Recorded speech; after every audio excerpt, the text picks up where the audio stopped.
निधि ने जय जिनेन्द्र निधि जय जिनेन्द्र भाभी मस्त काम करती है, बहुत बढ़िया। जूम पे तो हेलो हेलो निधि, जय हेलो जिनेन्द्र जय जिनेन्द्र याद रहती है सब। हेलो, हाँ दी मेरे को तो अनम्यूट रहने दो। हेलो, एक मिनट क्लास चालू है। या क्या कर रही हो? कहाँ बिजी? सभी से जय जिनेन्द्र, सभी से रिक्वेस्ट एक बार अपना सभी आप म्यूट कर ले, हम लोग तो कर रहे हैं थोड़ी देर के लिए। ठीक है, जय बोलिए रघुनाथ भगवान,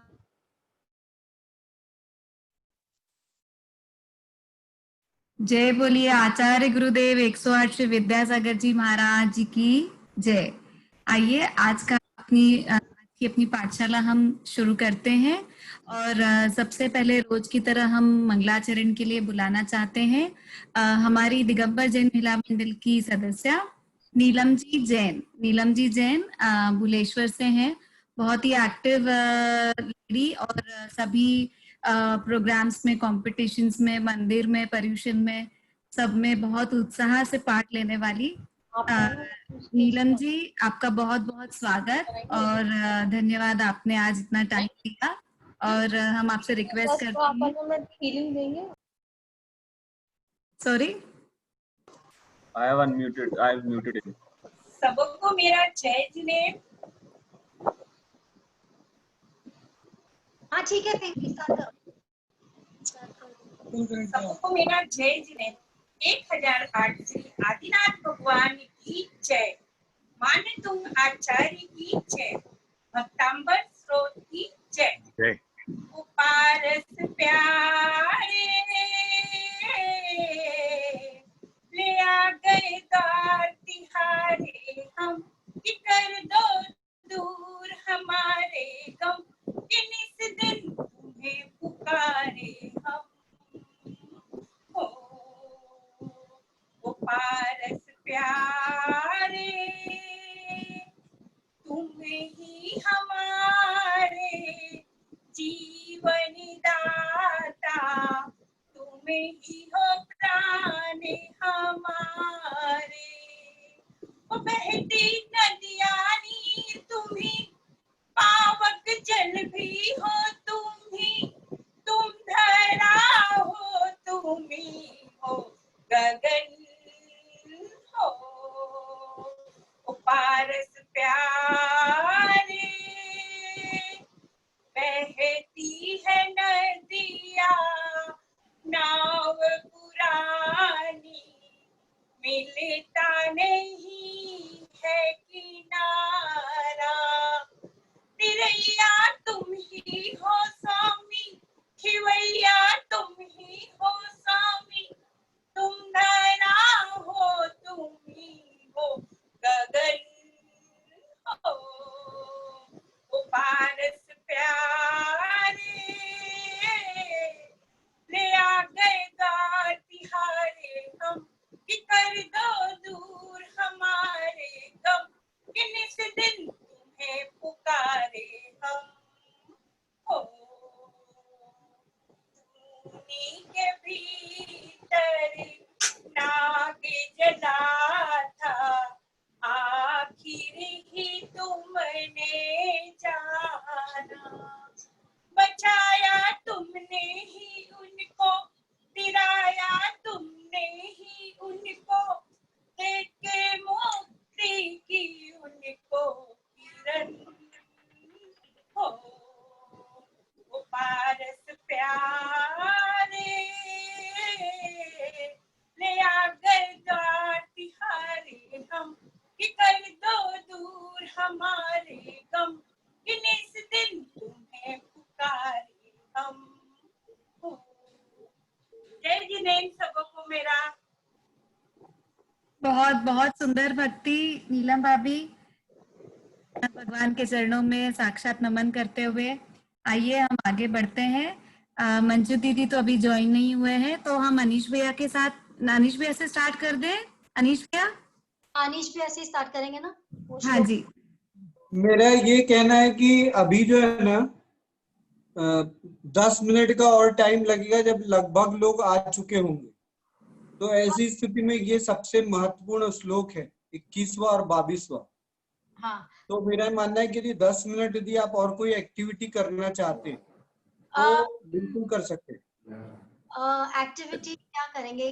जैसे मैं क्वेश्चंस आपको पूछना है तो पूछ लेते हैं। अनीश भैया है, चारू दीदी हैं। हमारे बीच में एक है जिन्होंने बोला था वो कुछ टेस्टिमोनियल शेयर करना चाहती हैं। हाँ बिल्कुल, उनको अभी अवसर दे दो आप। सरिता जी और हैं, जिन्होंने मुझे सुबह फोन मिलाया था। उनका नाम मैंने उनको बोला था 9 बजे बोलना आप। ललिता काला, पता नहीं नाम। सरिता सरिता, सरिता है, एक सरिता जी दिख रहे हैं। 3 है सरिता तो। Yes, yes. With Sarita Sarita's iPhone, Sarita Jain. Who is the one? कोई रेस सरिता जी मैं दोनों को अनम्यूट करती हूँ, रुक जाओ। आप मुझे रेस कर दीजिए हैंड यहाँ पर। आप रेस कर लेंगे तो मुझसे बोलना चाह रहे थे सुबह। सरिता जी मैंने अनम्यूट किया है आपको। जी हाँ। Unmute हाँ, करिए। जय हिंद जी। वैसे मैं सरिता नहीं हूँ जिसकी बात आप कर रहे हैं। अच्छा, मैंने तो कल नीलिमा जी से कहा था मैं एक भजन गाना चाहती हूँ।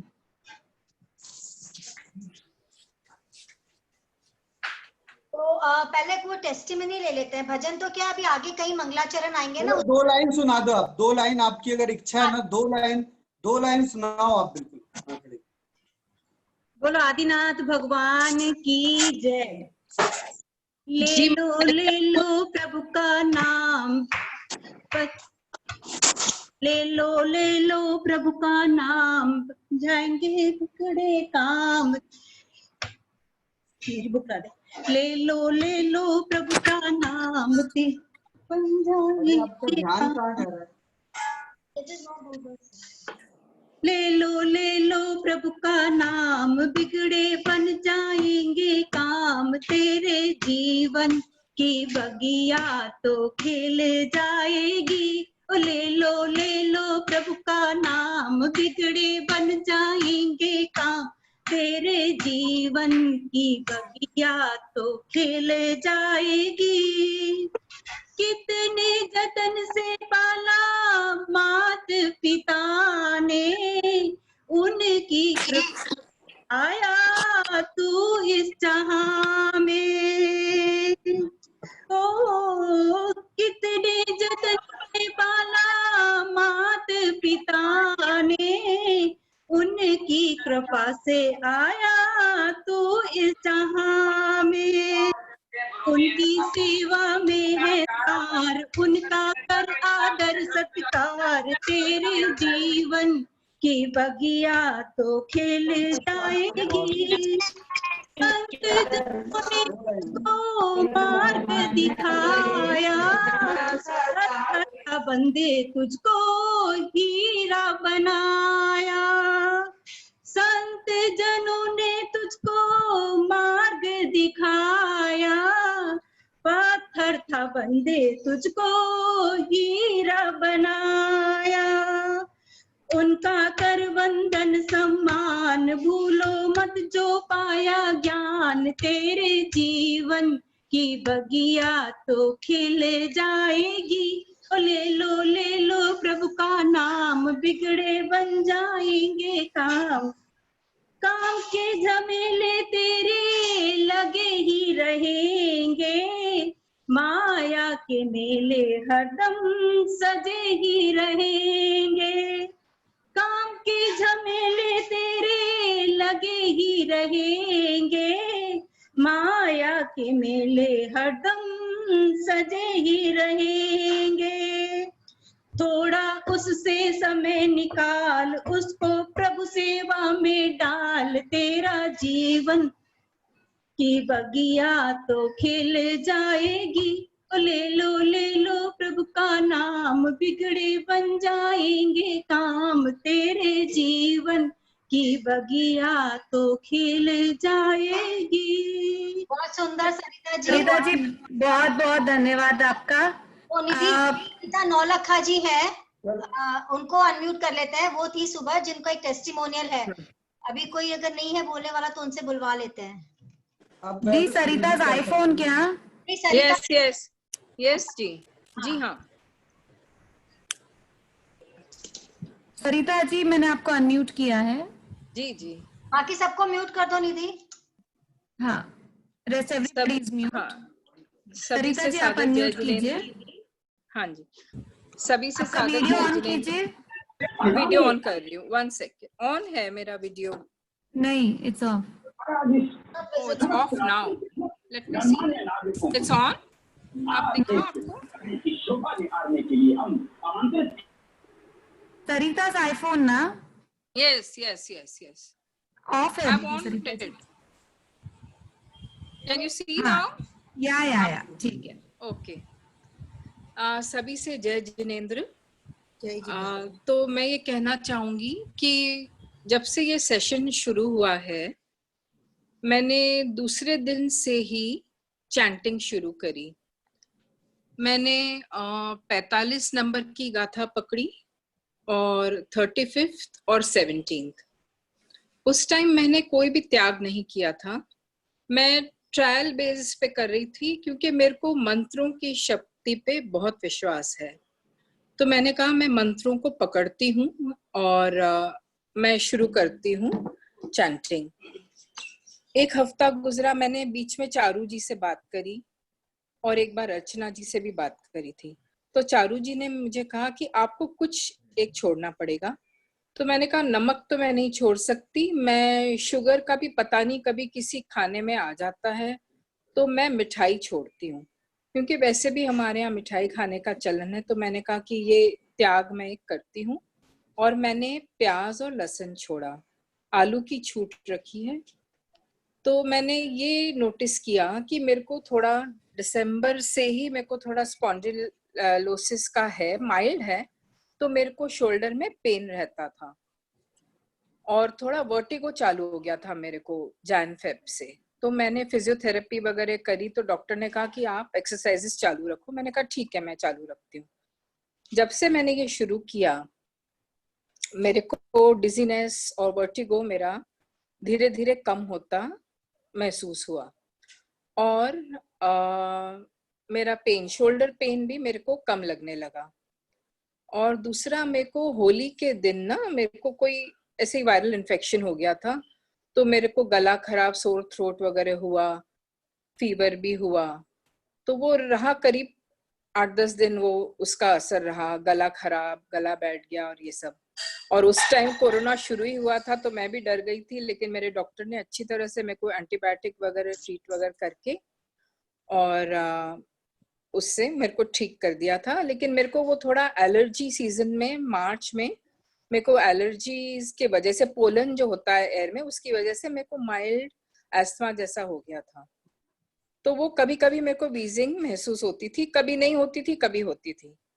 और इसको मंत्र चैंटिंग के बाद मेरे को वीजिंग भी कम लगी, मतलब नील के बराबर। तो दिस इज माय एक्सपीरियंस। मेरे को श्रद्धा धीरे धीरे, जैसे जैसे रोज सुनती हूँ वैसे वैसे मेरी श्रद्धा बढ़ने लगी और मैंने मंत्रों को नहीं छोड़ा। मैंने कहा अब इसको पकड़ना है तो पकड़ लिया है, तो इसको कंटिन्यूड रखना है। और मैंने 21 दिन का संकल्प भी लिया और मैं रोज सुबह दिया करके और जल रख के और मैं ये चैंटिंग करती हूँ और मेरे को अच्छा महसूस होता है। मेरी श्रद्धा तो है ही, एंड आई होप आगे भी बनी रहे और इससे फायदा ही होए और मैं औरों को भी इसके बारे में बताऊं और ये स्प्रेड कर सके हम। Thank you so much Sarita Thank ji you. For sharing your तो एक्सपीरियंस। अब हम मतलब हम लोगों के बीच में से अगर कोई आके ये शेयर करता है तो it really means a lot for us, and I think it's an inspiration and for everyone. तो एक बिलीफ सिस्टम और स्ट्रॉन्ग हो जाता है। Thank you so much ji, thank you very much. मैं यही कहना चाहती थी कि बिलीफ स्ट्रॉन्ग हो और आपका कंसंट्रेशन हो और मंत्र की शक्ति, concentration and belief, these three will work wonders. Thank तो जय जिनेंद्र आप सभी को। हम लोगों ने कल भक्तामर स्तोत्र का श्लोक नंबर 18, 19 और 20 को देखा था और महसूस किया था कि भक्तामर का श्लोक नंबर 19 और 20 क्या चीज है। मैं बार बार एक ही चीज कहता हूं सभी से, और मैं फिर एक बार कहना चाहता हूं कि जो भी भक्तामर स्तोत्र जो है ना, सिर्फ आर्ट ऑफ लिविंग नहीं है कि हम इसको सोचें कि ये हमारे स्वार्थों को पूरा करने के लिए बना हुआ है। भक्तामर स्तोत्र आर्ट ऑफ लिविंग हो सकता है, लेकिन वास्तव में ये आर्ट ऑफ डाइंग है। आर्ट ऑफ डाइंग का मतलब ये समाधि प्राप्त होने की कला है, क्योंकि जैन धर्म शरीर पे भरोसा नहीं करता, आत्मा के गुणों पे भरोसा करता है। शरीर चाहे राजा का रहे चाहे रंक का रहे, शरीर की यह विशेषता है कि एक दिन शरीर साथ छोड़ के चले जाएगा, शरीर साथ छोड़ के चले जाएगा। लेकिन क्या है, हम लोगों का जन्म सिर्फ पैदा होने और मरने के लिए नहीं हुआ है, मरने और पैदा होने के लिए नहीं हुआ है। यदि हम अपने आप को शरीर में रहकर भी शरीर से मुक्त अगर महसूस करना चाहते हैं तो भक्तामर स्तोत्र की पवित्र भक्ति को हमें धारण करना ही पड़ेगा। और अनेकानेक अवसर पर जब ये आत्मा पवित्र भावों से युक्त हो जाती है तो निश्चित रूप से अनेक रोग मिट जाते हैं। वास्तव में भक्तामर स्तोत्र का कोई क्लेम नहीं किया जा सकता कि मैं तुम्हारा सर्दी मिटा दूंगा, बुखार मिटा दूंगा और दुनिया भर के मैं तुम्हारे रोग मिटा दूंगा। देखो ये सब जो चीजें ना, ये जो कि दावे करना कोई भी किसी भी चीज के कि ये मिट जाएगा, वो मिट जाएगा, वो मिट जाएगा। मैं बार बार कहता हूं कि जो लोग अपनी सर्दी जुकाम नहीं मिटा पाते वो बड़े बड़े के कैंसर कैसे मिटा लेते। मैं प्रैक्टिकल इसमें बात ये कर रहा हूं आपसे कि अगर आप यहाँ पर अगर आए हुए तो आप ये मान के यहाँ पर बैठे रहिए कि आपको अपने कर्मों के दोष मिटाना, क्योंकि कर्मों के यदि दोष मिटेंगे ना तो पुण्य का अर्जन शुरू हो जाएगा, और पुण्य का अर्जन शुरू हो जाएगा ना तो वैसे ही रोग दूर हो जाएंगे। रोग मन की सोच से पैदा होते हैं। अगर इस सोच में यदि रोग बैठा हुआ है तो रोग आप पे हावी हो जाएगा, और इस सोच में यदि भगवान बैठा हुआ है तो रोग आपका कुछ नहीं बिगाड़ पाएगा। ये इस चीज को अगर आपने समझ लिया ना, देखिए दुनिया में बहुत सारे देने वाले हुए हैं, बहुत सारे हुए, लेकिन इतना याद रखना, क्षण भंगुर की ओर भागना। हम यहाँ पर जो आज जिस स्थिति में यहाँ पर हैं, हम इसलिए हैं कि हमें कहीं ना कहीं कोरोना वायरस का एक बहुत बड़ा उपकार ये रहा है कि उसने हमारे लोगों को, हमारे बच्चों को धर्म के प्रति जोड़ दिया, जो अच्छे अच्छे लोग नहीं कर पाए। तो प्यारे भाई और बहनों, आज हम श्लोक नंबर 21 और 22 की भक्ति करेंगे, जो अद्भुत है, जो यही बताता है कि हम लोग जहां से हमें क्षणिक सुख मिलता है, हम सोचते हैं कि सारी दुनिया हमारी वहां सिमटी हुई है। नहीं है, वास्तविकता ये है कि हर सुख दुख को प्राप्त होता है, दिन रात को प्राप्त होती है, रात दिन को प्राप्त होता है, लेकिन जो दिन और रात से परे होता है वो ही आदिनाथ होता है। तो इसलिए अपनी सोच को जगाइए, सोच को जगाइए, सोच को जगाइए। अगर वास्तव में, मेरा कहना है कि अगर सच में, अगर आपका अगर श्रद्धान ये कहता है कि सच में अगर इतनी शक्ति है कि कोई किसी का कर्म रोक सकता है, तो 80 साल के व्यक्ति को 40 साल का बना के बता दो। नहीं कर पाएंगे ना आप, क्योंकि जो सिस्टम चल रहा है उसमें यदि तीर्थंकर भगवान ने भी जन्म लिया है तो उन्हें आगे बढ़ना पड़ा, और इस जो प्रकृति के सिस्टम के अनुसार से जाके उतरना पड़ा। इसीलिए भक्तामर स्तोत्र के नाम से कभी कोई दावे ना करे, लेकिन भक्ति जरूर करे। मैं इतना प्रार्थना करता हूँ, क्योंकि भक्ति में इतना बल है, इतनी प्रबल है ये भक्ति आदिनाथ भगवान की, कि इसमें इतनी निर्मलता आ जाती है, क्षमा भाव आ जाता है कि कर्म के बंधन ढीले पड़ जाते हैं। और जीवन में ये तो कहते हैं कि भगवान ने समव शरण में देखा है कि जो जीव पैदा नहीं हुआ वो जीव पैदा होने के बाद कितनी उम्र, कितने पल जिएगा, और उससे एक पल कम ना कोई कर सकता और ना ज्यादा कर सकता। इसलिए भक्तामर स्तोत्र को हम लोग दावों के रूप में उपयोग ना करें। ऐसा करना रहे तो बहुत पहले से कर दिए रहते, लेकिन भक्त बनकर भक्ति करेंगे ना आप, भक्ति करेंगे ना आप, अगर माँ बनकर अपने बेटे के रूप को देखकर आनंदित होगे ना आप, यदि पिता बनकर अपने सबसे चरित्रवान पुत्र को देखकर आनंदित होंगे ना आप, तो आपके घर में सारी खुशियां प्रकट हो जाएंगी। और भक्तामर स्तोत्र की ऐसी ही भक्ति करें। तो लीजिए हम शुरू करते हैं 21वें नंबर का श्लोक। मन्ये वरम हरिहरादय एव दृष्टा दृष्टेषु येषु हृदयं त्वयि तोषमेति किं वीक्षितेन भवता भुवि येन नान्यः कश्चिन्मनो हरति नाथ भवान्तरेऽपि मन्ये वरं हरिहरादय एव दृष्टा दृष्टेषु येषु हृदयं त्वयि तोषमेति किं वीक्षितेन भवता भुवि येन नान्यः कश्चिन्मनो हरति नाथ भवान्तरेऽपि मन्ये वरं हरिहरादय एव दृष्टा दृष्टेषु येषु हृदयं त्वयि तोषमेति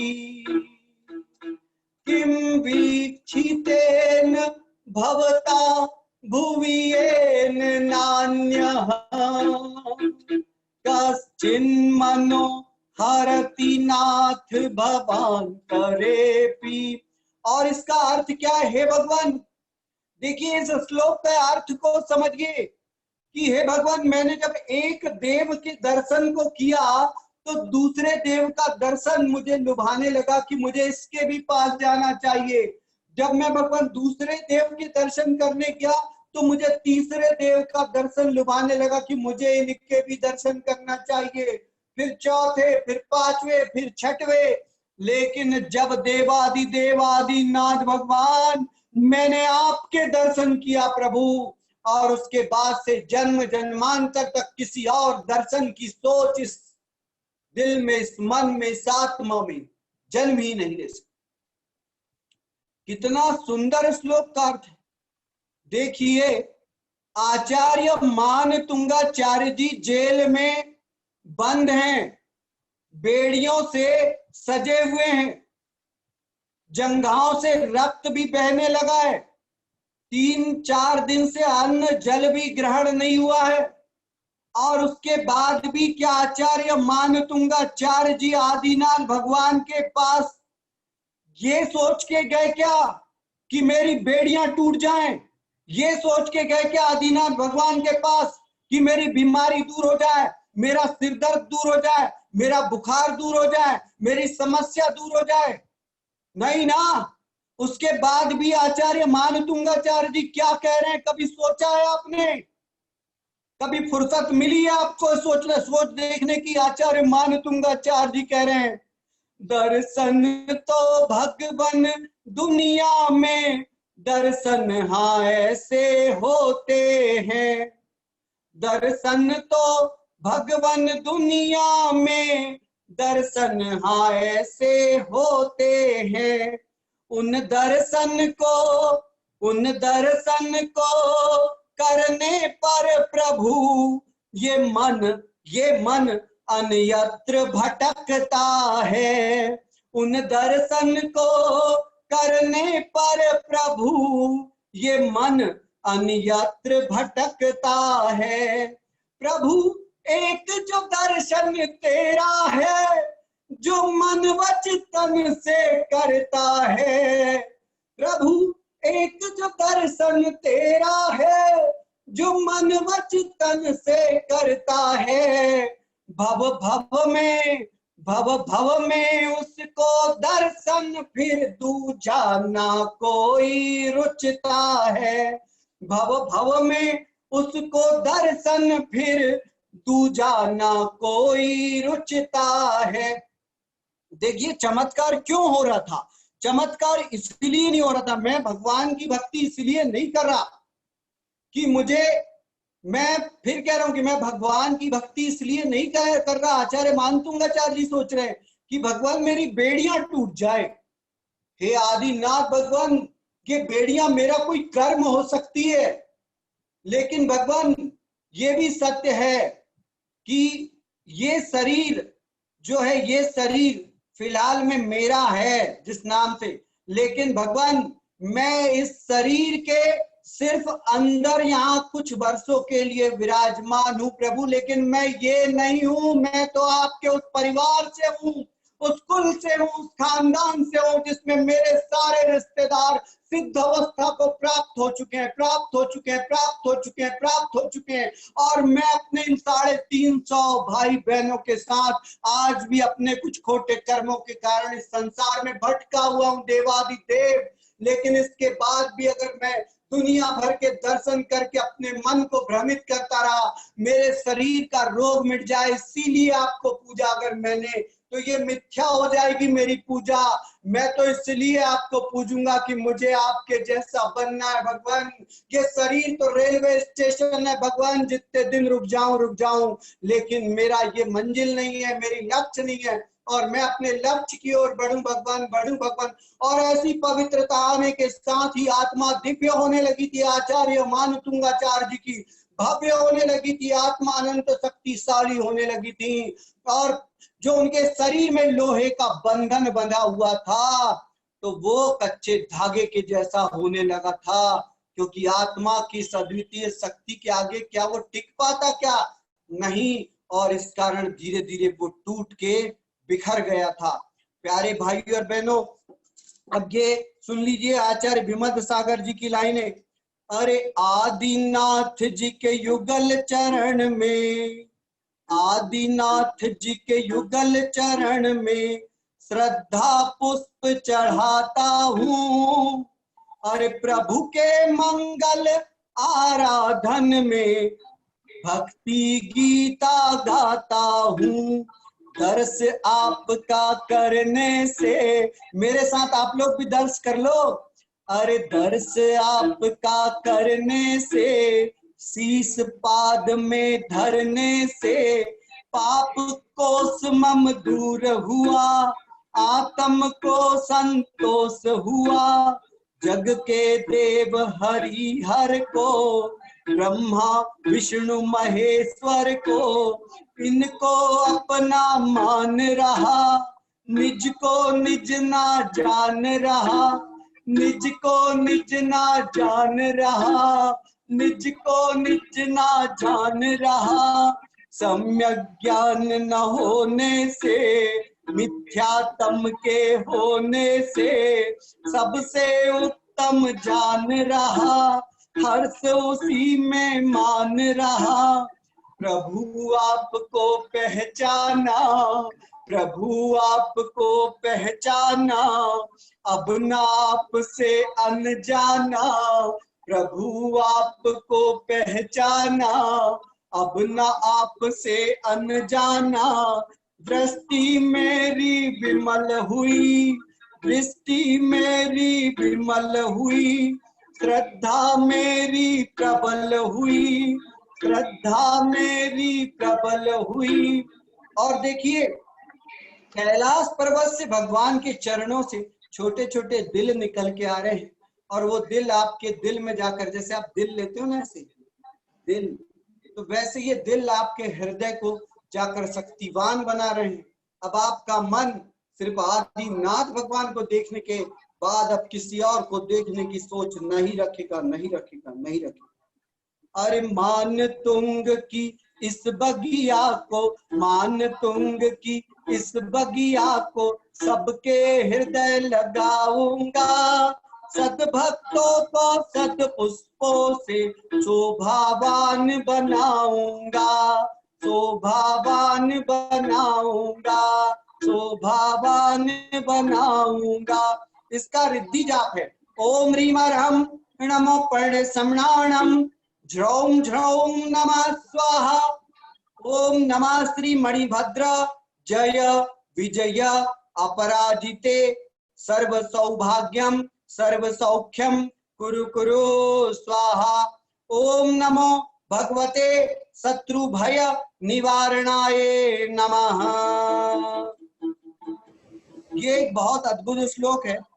एक्चुअली इसमें भगवान की जिस प्रकार से भक्ति की गई है, तो इसके मंत्र उच्चारण से ऐसा अनुभव में आता है कि बहुत आप नहीं भी चाहेंगे ना, आप अनुभव करेंगे। जब भी आदिनाथ भगवान की इस भक्ति को आप करेंगे ना, और अद्भुत, यदि आपने 21 दिन अगर ये साधना कर ली ना, तब मैंने देखा बहुत सारे लोगों को ना ये भाव रहते कि मेरा नाम होता, मैं होता, मेरी पहचान हो जाए, जगह जगह लोग नाम। देखो ये श्लोक मैंने देखा हूँ, इसको ना अगर जिस पत्थर ने भी इसकी भक्ति किया है ना, तो उस पत्थर पे मैंने देखा हूँ लोग टीका लगाने लगे। ये वाला जो श्लोक है जिसको बहुत ज्यादा नाम की, वैसे आचार्य महानतुंगाचार्य जी ने कभी किसी स्वार्थ के लिए भक्ति नहीं करी, लेकिन 21वें नंबर का श्लोक जो भी साधना करता है, लोगों को उसके प्रति एक सम्मोहन होता है, क्योंकि उसकी वाणी में भगवान की वाणी का अंश आने लगता है और लोग उस व्यक्ति को, उस जीव को चाहने लगते हैं और सारी दुनिया में उसकी जय जयकार होने लगती है। ये बिल्कुल अद्भुत है और सत्य है। मेरे पास तो इतने सारे उदाहरण हैं, अगर कभी गिनाऊंगा तो आप लोग बोलोगे कि सच में मैजिक है इस श्लोक का। अब इसके बाद हम 22वें नंबर के श्लोक पर आते हैं। स्त्रीणां शतानि शतसो जनयन्ति पुत्रा नान्यासु तं तदुपमं जननी प्रसूता सर्वादिशो दधति भानि सहस्ररश्मिम् प्राच्येव दिक् जनयते स्फुरदंसु जालम। और थोड़ी देर आप लोग एक बार जितनी भी माताएं हैं, मेरा कहना है कि मेरे साथ एक श्वास में आपको बोलना है। आप लोग जहां भी हो आपको बोलते जाना है। सीधे स्ट्रेट बैठ जाइए और जो पुरुष वर्ग है वो भी सोचे कि भगवान के माता पिता के रूप में हम। सिर्फ 1 मिनट आपको मेरे साथ बोलना। देखो, मैं आदिनाथ भगवान की माँ हूँ, मैं आदिनाथ भगवान की माँ हूँ। मैं माता हूँ, आपकी तरफ से बोल दे रहा हूँ मैं आदि। और आप लोग भी एक श्वास में बोलो, बोलो तो सही, एक श्वास में बोलते जाओ, बोलते जाओ, बोलते जाओ। मैं आदिनाथ भगवान की माँ हूँ, मैं आदिनाथ भगवान की माँ हूँ, मैं आदिनाथ भगवान की माँ हूँ, मैं आदिनाथ भगवान की माँ हूँ, मैं आदिनाथ भगवान की माँ हूँ, मैं आदिनाथ।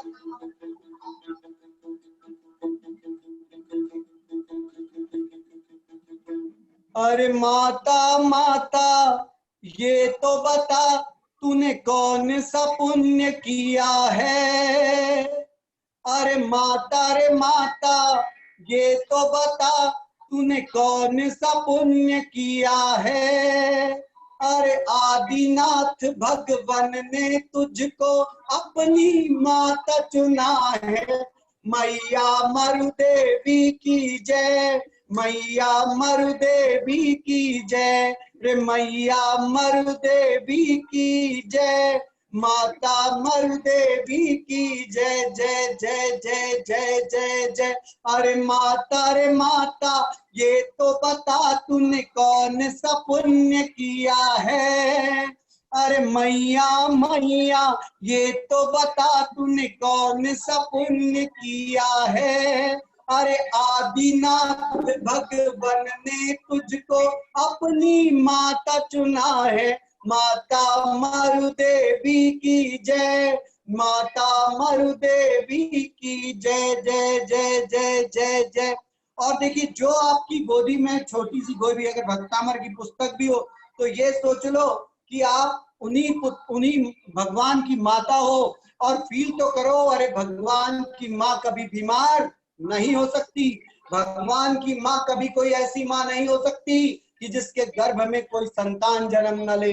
भगवान की माँ अद्वितीय रहती है, अद्भुत रहती है। और जो भगवान के पिता होने के बारे में भी, इस बनने के बारे में भी कल्पना मात्र कर लेते हैं, तो सिद्ध शिला में जाने के लिए अपना बंध भी कर लेते हैं। तो देखिए 22वें नंबर का श्लोक, स्त्रीणाम शतानि सतसो जनयन्ति पुत्रा नान्या सुखं तदुपमं जननी प्रसूता सर्वादिशो ददति भानि सहस्ररश्मिम्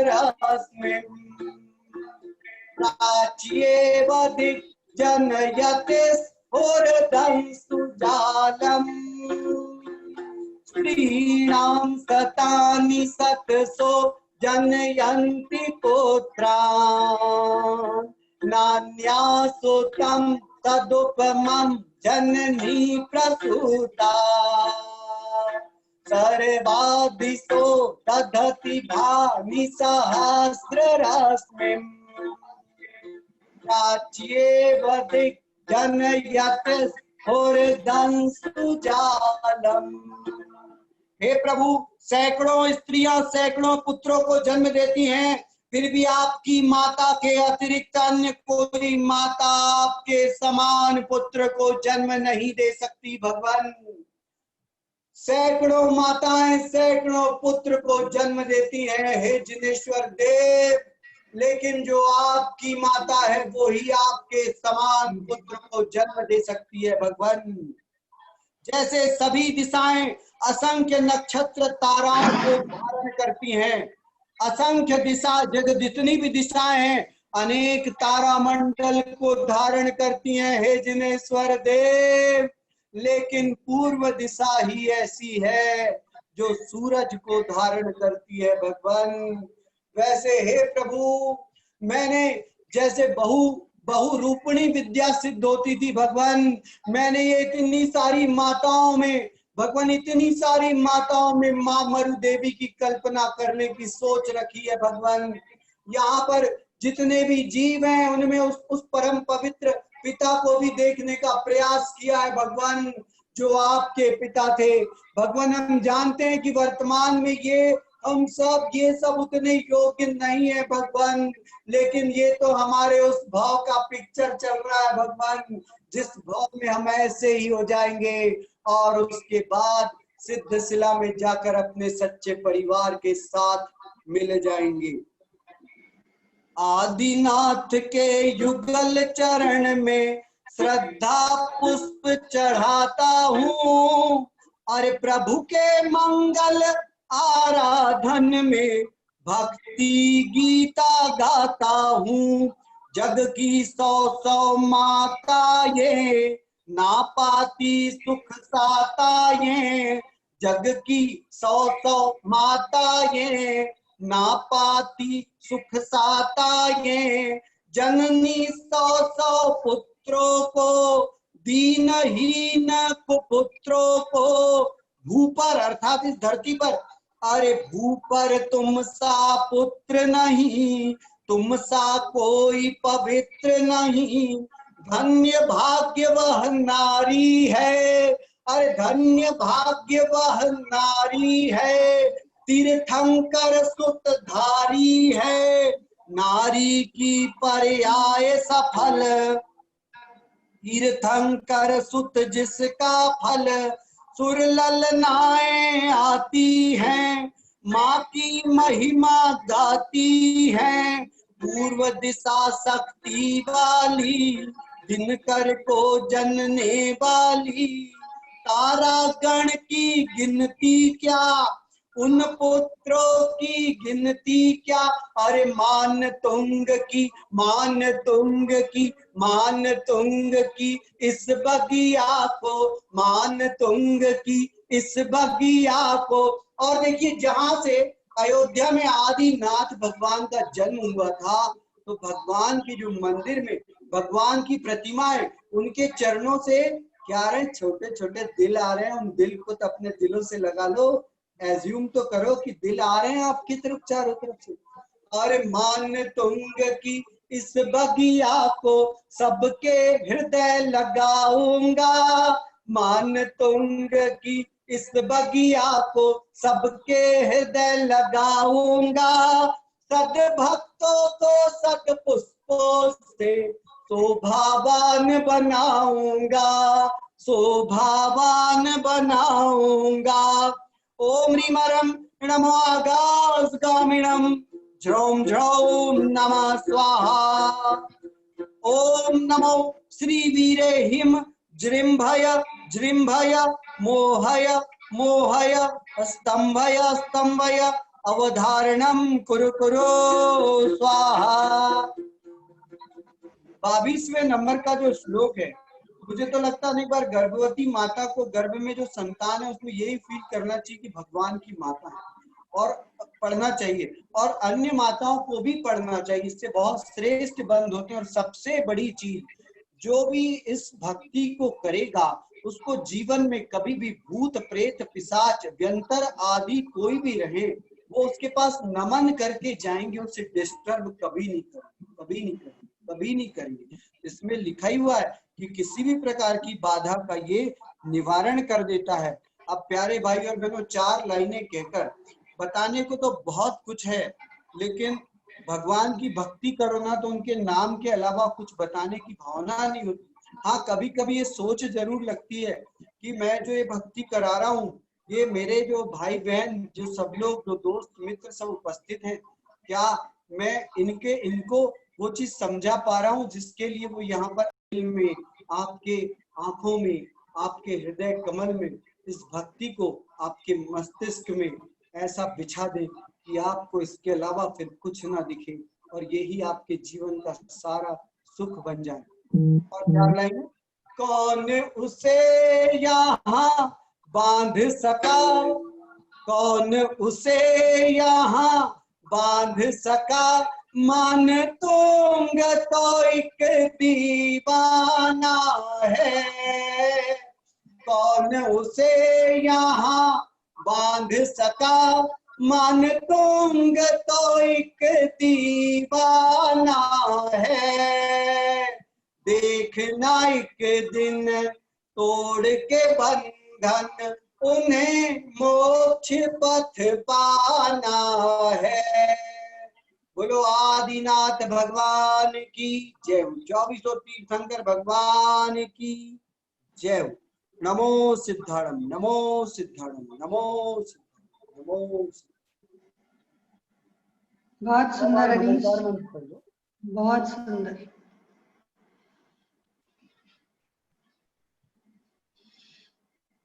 देखो, ये 21वां श्लोक का मैं बताती हूँ कि अनीस के रिश्ते में प्रज्ञा मुंबई में, वो नागपुर में ट्रेनिंग लेके आई थी 3 दिन, और फिर उस समय हम लोग का एक जगह प्रोग्राम भी था जबलपुर में, और वो बच्ची को लेके आई थी और 3 लड़कियां और आई थी ट्रेनिंग को। तो उस समय उसके हस्बैंड ने बोला था नहीं अभी नहीं जा सकते, वो एकदम रोने भी लगी थी। मैं बोली नहीं तो अभी वापस बॉम्बे चले जाओ, नेक्स्ट प्रोग्राम में आ जाना। 3 दिन वो ट्रेनिंग लेके गई, और उनको अनीस ने ही बताया था।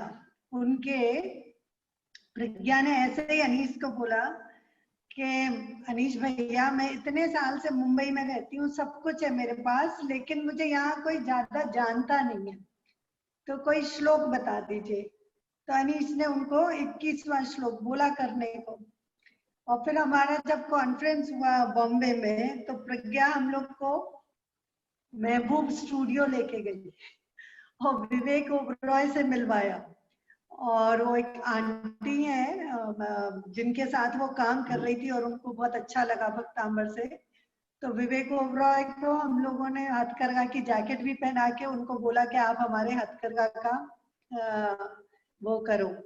और वो जैसे जैसे भक्तांबर विधान करती गई, और उसने मेरा एक गैजेट था 2 GB का, जो दारा रूपा ने बनाया था, मेयर मूस जो हमारी वाइस चांसलर है उसी यूनिवर्सिटी में, तो मेरी आवाज में उन्होंने ऐसे बनाया था हर पेशेंट के ऊपर। जिमी राणा जो पेलिएटिव केयर जहाँ हमने स्नेहांचल में चालू किया था, तो उन्होंने कहा था कोई ऐसा गैजेट दे दो जिसमें आपकी आवाज में पेशेंट सुनता रहे। तो फिर वो दारा रूपा बायोरिदम्स में है, एनडीटी के एक्सपर्ट है, उन्होंने वो बनाया था। फिर वो ही गैजेट प्रज्ञा बोली कि दीदी मैं बना लूं, मैंने कहा बिल्कुल बना लो, और वो हर जगह देती थी। वो कहती कि दीदी मैं जैसे जैसे भक्तांबर विधान करती गई, फैशन की वो आशा सचदेव ऐसे उसके यहाँ आने लगी भक्तांबर विधान करने। बहुत उसके पास पॉपुलर होने लगी। फिर अभी इस बार मेरे को 15 मार्च की बात है, 16 मार्च को मैं बॉम्बे पहुंची। 17 को एक बहुत बड़ा अवार्ड सेरेमनी था, बीके शिवानी जी को, मुझे सबको अवार्ड मिलना था वहां पे, मुझे भक्तांबर के लिए। और तभी ये कोविड हो गया और मैं गई तो बस प्रज्ञा आ गई और प्रज्ञा ले गई वही आंटी के पास, तो आंटी हम लोग को ले गई गोविंदा के पास। गोविंदा को उठाया उनने कि गोविंदा एक स्पिरिचुअल हीलर है, और गोविंदा को हम लोग ने पूरी भक्तांबर की बुक दी। वो बोले हमने इतने बार गायत्री मंत्र पढ़ा है। और फिर एग्जैक्टली मैं आई हूँ नागपुर और फिर मैंने देखा कि वो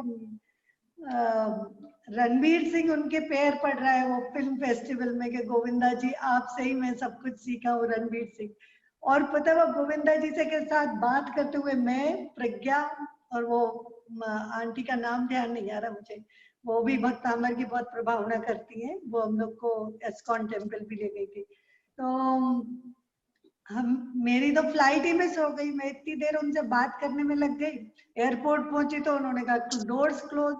वो तो अच्छा था कि मेरे पास नेक्स्ट डे का भी टिकट था, तो फिर वापस एयरपोर्ट से आए और आए। तो ऐसे हम लोग हर फील्ड में भक्तांबर की प्रभावना करते हैं। वहां पर दीदी मैंने एक चीज और देखा है, दीदी मैंने एक चीज और देखा है, मैं सबको एक चीज और बताना चाहता हूँ कि भक्तांबर स्तोत्र की भक्ति ना अगर कोई साधु करे, साधारण आदमी करे या शैतान करे, तीनों को फल मिलता है, लेकिन जो भी उसको जैसा मोड़ देगा ना वो वैसा पहुंच जाएगा लास्ट में। ये भी आप बताना कभी नहीं भूलना, क्योंकि क्या होता है, लोग क्या है, कोई किसी का पता चला गलत कार्यों के लिए अगर किसी ने यूटिलाइज किया ना, तो वो भोला भाला ये नहीं जानता कि एट लास्ट में उसकी कहानी उसको उस मोड़ पे ले जाएगी। और इसीलिए भक्तांबर स्तोत्र की भक्ति आचार्य मानतुंगाचार्य जी ने कहा है कि कोई भी चीज चाहिए वो फल जरूर देगी, लेकिन हमको अपना फल सदैव ये रखना चाहिए कि एक दिन सिद्ध शिला में हम अपने असली भगवान से, अपने परिवार से मिलें। बिल्कुल अनीस, सब मकसद रहता है, पर अगर Maslow's he need of hierarchy पढ़ा है तो आदमी का पहले बेसिक नीड्स फुलफिल होती हैं। पहले फूड, सेक्स, ये सब बेसिक नीड्स होती हैं आदमी की। जब वो फुलफिल होती हैं फिर उसके ऊपर उसकी सोशल नीड्स होती हैं, उसके ऊपर चढ़ता है वो एक सीढ़ी। सिक्योरिटी, जब उसके घर बन जाते, सब कुछ बन जाते, तब वो सिक्योर्ड फील करता है। फिर उसके बाद उसको अपने बच्चों का, फिर उसके बाद सोशल नीड्स, रोटरी ज्वाइन करेगा, अलायंस ज्वाइन करेगा। जब वो फुलफिल होंगी फिर उसके और ऊपर चढ़ेगा कि हाँ मुझे रिकग्निशन मिले समाज में।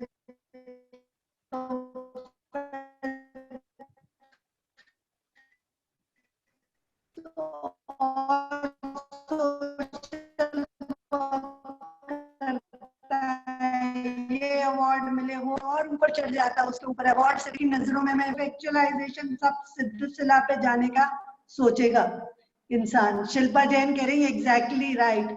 तो अभी जिसको हर किसी के अपने स्टेजेस हैं, भक्ति करने से जिसको जो चाहिए उसको वो मिलेगा। तो ये 21 नंबर श्लोक है। दीदी आपका कहना बिल्कुल सही है, भक्ति करने से जिसको जो है वो मिलेगा। एक बार क्या हुआ, एक व्यक्ति ने मुझसे कहा कि आप भैया मेरे को बिजनेस बढ़े इसलिए कोई मंत्र बताओ।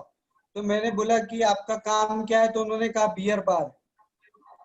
तो अब बताओ, अगर मैं उससे बिना पूछे अगर उसको अगर कोई मंत्र दे दूं तो उसका तो चलेगा क्योंकि उसने श्रद्धा के साथ किया है, लेकिन जो बताने वाला व्यक्ति है अगर उसने बिना पूछे अगर कोई भी जाने अनजाने में कोई चीज दी है तो एक ना एक दिन उसके जो दुष्प्रभाव पड़ेंगे उसके जीवन में अशांति लाएंगे। इसीलिए क्या है, मेरा मानना यह है कि जो भी व्यक्ति करे ना उसको शुभ भावना के साथ करे और दुनिया भर की चीजों के लिए ना करे, क्योंकि पुण्य बढ़ेगा तो खुद मिलेगी ना, मिलेगी मिलेगी मिलेगी, पुण्य ऑटोमेटिक दिला देता है। तो फिर जब आचार्य मानतुंगाचार्य जी ने क्यों एक बार भी भक्ति नहीं करी कि बंधन टूट जाए, आप बताओ ना। तो इसलिए आचार्य मानतुंगाचार्य जी से स्वर्ग में जाके मिलेंगे, बात करेंगे इसमें कि आखिर उन्होंने एक बार भी उन्हें एक बार भी क्यों नहीं बोला आचार्य मानतुंगाचार्य जी ने कि मेरे बंधन टूट जाएं? क्या उनको अवसर नहीं दिया गया बोलने का? हाँ तो भैया अभी यहाँ पे कोई बंधन इसलिए टूट रहे हैं क्योंकि उनकी सोच भगवान पे थी, इच्छाओं पे रहेगी तो बंधन नहीं टूट सकता। हैंग हो गई है दीदी, थोड़ा सा नेटवर्क इश्यू लग रहा है। अपनी मृत्यु ना आ जाए उसका डर बैठा हुआ है। अभी इसके लिए नहीं बैठे हैं लोग, आत्मा की सिद्धि के लिए। अभी भक्तांबर एक सहारा दिख रहा है कि कैसे भी हम संसार सागर से पार हो जाए, और भक्तांबर पढ़ने से सब मिलता है। मैं तो आज तक तो मृत्यु के बारे में ना सोचे, भगवान के बारे में सोचेंगे तो मृत्यु से कोई डरा नहीं पाएगा। लेकिन मृत्यु के बारे में सोच सोच के भक्ति करेंगे ना तो मृत्यु से कोई दूर नहीं कर सकता। इसलिए मेरा कहना भक्ति करते समय भगवान का भाव है। हाँ तो हर कोई अपनी भक्ति अपने तरीके से करता है। आप अपनी भक्ति अपने तरीके से करते, भक्तांबर के इतने सारे हीलर्स हैं, सब अपने अपने तरीके से कर सकते। कोई किसी की भक्ति को गलत नहीं बोल सकते। जो नहीं, गलत कोई नहीं है, लेकिन मैं बता रहा हूँ कोई सही भी तो आना चाहिए ना। हाँ सही है, ठीक है। पढ़ तो रहा है ना मंत्र, किसी के लिए भी कर रहा है, पढ़ तो रहा है ना। बच्चों को चॉकलेट देते हैं कि होमवर्क कर लो। कोई भी व्यक्ति पढ़ रहा है वो हमारे लिए सबसे बड़ी बात, किसी के लिए भी पढ़ रहा है। जब पढ़ेगा तो अपने आप उसकी डिटैचमेंट आएंगे। वो कितने लोगों की सेवा, प्रज्ञा ने हर हॉस्पिटल में जाके हर जन को मंत्र दिया है। इतनी दूर दूर जसलोक हॉस्पिटल कहाँ कहाँ नहीं गई है। प्रज्ञा ने इतनी मेहनत करी है। बॉम्बे में जैसे वहां पे प्रज्ञा कर रही है, प्रिया प्रदीप कर रहे हैं, अर्चना जी कर रही है, वैसे सभी लोग महान हैं, हम किसी की निंदा नहीं कर रहे। ठीक है, वो अच्छे तरीके से कर रहे हैं। नहीं, सभी कर रहे हैं, इसमें कोई कोई फ्री में कर रहा है, कोई नहीं। हाँ, दिल्ली में प्रिया प्रदीप जी ने पूरे दिल्ली में डंका तो बजाया भक्तांबर का। अर्चना ने अपनी सेवा से करी। शूद्र जल का त्याग है आज उनका। हंसी मजाक है क्या? यहाँ से बैठती अमेरिका तो वहां जाके पानी पीती। हर हीलर की अपनी क्वालिटी है। हर हीलर अपने तरीके से भक्तांबर को ले जा रहा है। जिसकी जितनी क्षमता है वो उतना ही ध्यान कर सकता, उससे ज्यादा नहीं कर सकता। और हम उसको प्रेशराइज नहीं कर सकते। हर किसी के अपने बच्चे हैं, उनकी पढ़ाई है, सब कुछ है हर किसी के। तो मैं बता रही थी प्रज्ञा के बारे में कि प्रज्ञा ने पूरे बॉम्बे में हर जगह लोगों को मंत्र दिए, यंत्र दिए और भक्तांबर को बहुत पहुंचाया, जन जन में, मन मन में। तो मैं प्रज्ञा को लेके आऊंगी, कल परसों में लाती हूँ।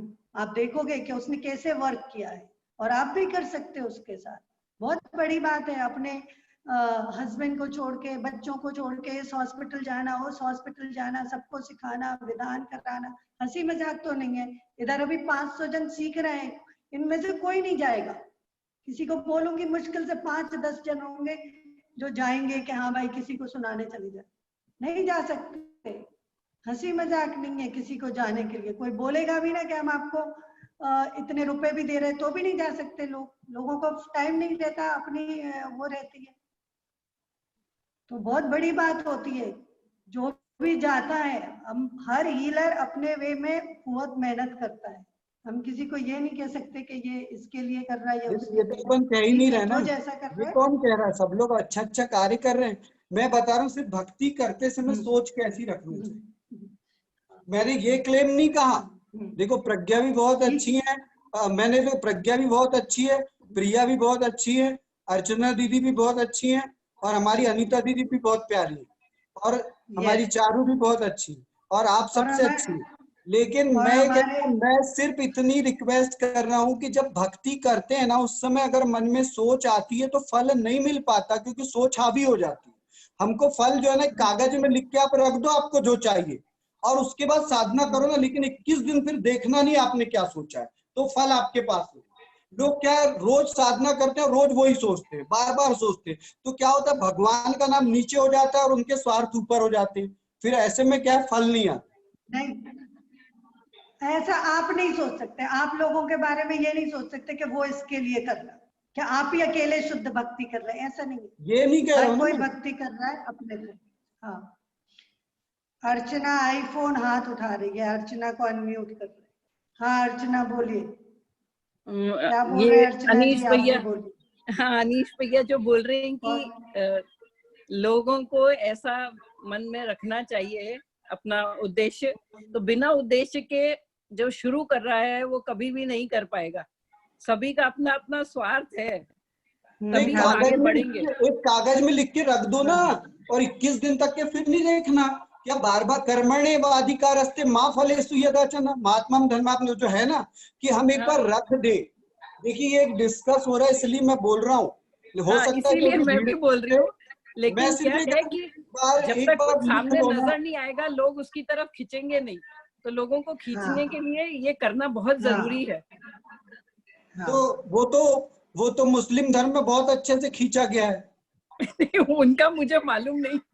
तो बात खींचने की नहीं है, बात लोगों को भक्ति से लगाने की। वैसे मेरा टाइम हो गया, मैं क्षमा चाहता हूँ, जाने अनजाने किसी का दिल दुखा हो तो मैं क्षमा चाहता हूँ। मुझे जो उचित लगा, मेरी बुद्धि में जितना था, मेरी बुद्धि छोटी सी है भगवान, और इतने बड़े बड़े विद्वानों के बीच मैं क्षमा चाहता हूँ, और मैं नेक्स्ट सेशन के लिए रवाना हूँ।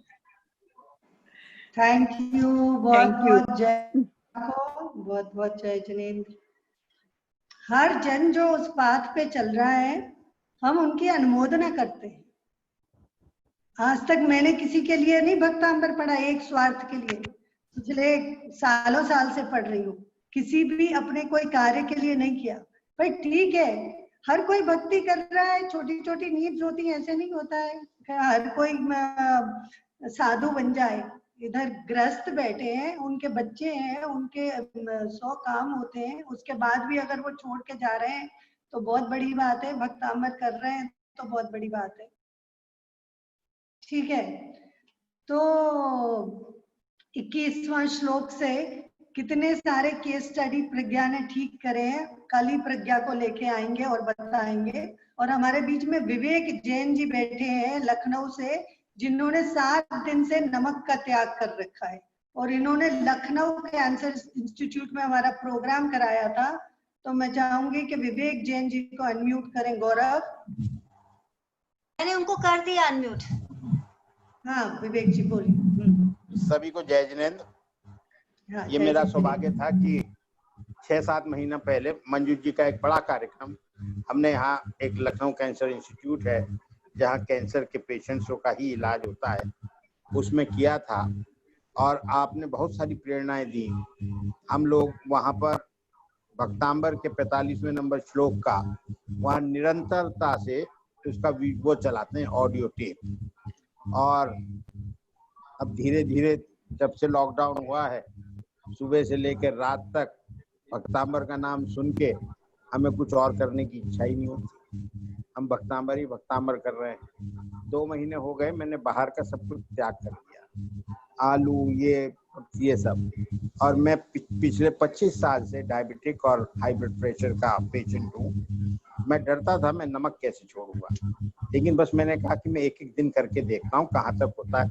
मंजू जी ने ठीक कहा कि मैंने 8 दिन हो गए मैंने नमक नहीं खाया, और प्रभु शायद इसी तरह मेरे 21 दिन पूरे कराएगा। मेरी सोच कुछ नहीं, मेरी कोई उद्देश्य नहीं, लेकिन बस भावना है ये सब करने से कुछ ना कुछ पुण्य होगा, कुछ अच्छा होगा, यही मैं करना चाहता हूँ। और जैसा मंजू जी ने कहा है, हम लोग कैंसर हॉस्पिटल में इसको अप्लाई कर रहे हैं, उसके रिजल्ट्स ठीक आ रहे हैं, लोग बागों को फायदा होता है, और तेजी से उसको साइंटिफिक तरीके से और करें। धन्यवाद। बहुत सुंदर। और हमारे बीच में सुमन बोरा है, जिनने शोभा बोरा, इनको मैं अनम्यूट कर रही हूँ और इनको स्पॉटलाइट पे लेती हूँ। हाँ शोभा बोरा जी, आप बताइए। 2-3 दिन से आपके कॉल आ रहे थे। इन्होंने अपने बच्चे के लिए बहुत, जिसके बोन की ऐसी डिजीज थी, फ्रजाइल बोन्स, और उसके लिए इन्होंने काफी मेहनत करी भक्तांबर से। और इनको मैं तब से आवाजें दे रहा हूँ, वो सुन ही नहीं रहा। शोभा बोरा जी, हाँ शोभा बोरा जी को अनम्यूट हो गए। शोभा बोरा जी, जय जिनेंद्र दीदी, मेरी आवाज आ हाँ रही है? बोलिए। बिल्कुल मैंने आ रही है। 15 दिन हो गए दीदी, मैंने सिर्फ दूध, दही और फ्रूट ये खा के मैं भक्तामर की भक्ति कर रही हूँ। और मैं बीपी की गोलियां ले रही थी 8 साल से, तो मैंने 15 दिन में ना बीपी की गोली ली है, ना कैल्शियम की गोली ली है। और जैसे काम करते करते, अभी लॉकडाउन में सर्वेंट्स नहीं है, फैमिली मेंबर सब घर में, गुस्सा आता था, स्ट्रेस होता था। 15 दिन में मुझे एक गुस्सा नहीं आ रहा है, चिड़चिड़ नहीं हो रही, मेरे पैरों में दर्द नहीं है, और काम मैं उतना ही कर रही हूँ जितना पहले कर रही थी। इतना मन में संतोष और शांति लग रही है। और सुबह जब मैं भक्तामर जल्दी उठ के कर रही हूँ, मेरी नींद ही नहीं खुलती थी। रोज 1-1:30 बजे सो रहे बच्चे सब, और नींद ही नहीं खुलती थी, कोशिश करती थी तो भी नहीं। और अभी अपने आप मेरी 5, 5:15 को नींद खुल जाती है, और मैं शुद्ध होकर रोज भक्तामर करती हूँ। मुझे इतना अच्छा लग रहा है, बस करते करते ऐसा लगता है दीदी, ऐसा फीलिंग आता है कि आदिनाथ भगवान के चरणों से एक रेज निकल रही है जो मेरे बच्चे को हील कर रही है, दर्शन को हील कर रही है दीदी। बहुत अच्छा लग रहा है मुझे। बहुत सुंदर। देखो जब मैं फ्रांस गई थी बॉर्डो में, तो जो मयंक जी ने, हाँ, आपने मुझे बताया था कि आप गए थे, नमक का त्याग किया था, आपके मकान का काम चालू हुआ था, और उसी समय आप फॉरेन गई तो आपने दूध, दही और फ्रूट खाया था। 3 साल मेरे को माता जी ने बोला था कि अगर तुम मंदिर बनवा रहे हो और तुम चाहते हो कि मंदिर जल्दी बने, तो कुछ त्याग कर दो। तो मैंने सिर्फ तेल का त्याग किया, और मैं 18 कंट्री गई, 18 दिन थी। मैं लेडीज सर्कल की नेशनल प्रोजेक्ट कन्वीनर थी। मैं सिर्फ फल और दही खा लेती थी, मतलब मेरे पूरे पैंट ढीले हो गए थे। और जब मैं फ्रैंकफर्ट से मुंबई लैंड करी, तो रास्ते में मेरे साथ एक पारसी लेडी बैठी थी, और उसने पैटिस खोला।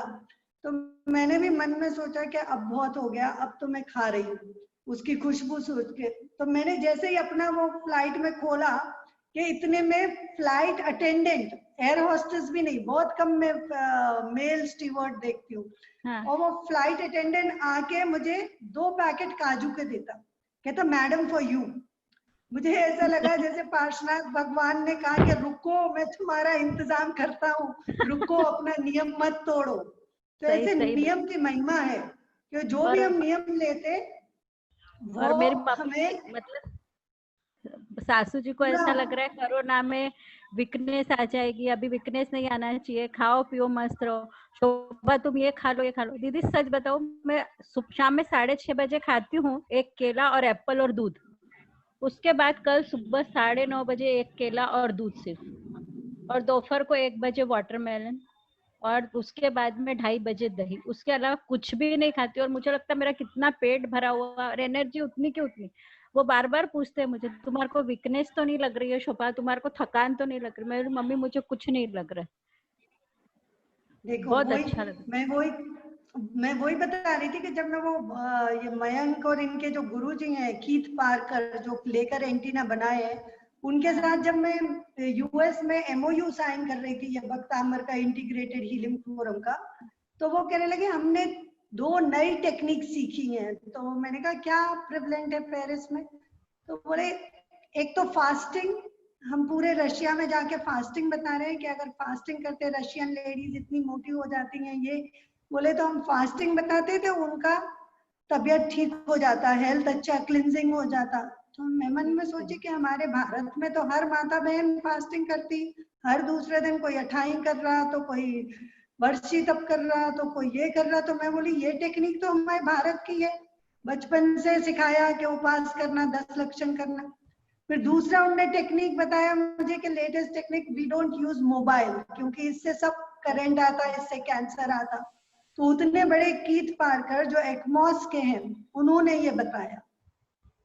तो ऐसे महिमा है अपने फास्टिंग की, और कभी भी कोई भी आदमी फास्टिंग से कभी नहीं मरता, कोई नहीं मरता। मैं वही बोल रही हूँ, ज्यादा खाने से मर सकता है। मैं खुद अभी एक आसन कर रही हूँ इतने दिन से, मैं खुद कर रही हूँ।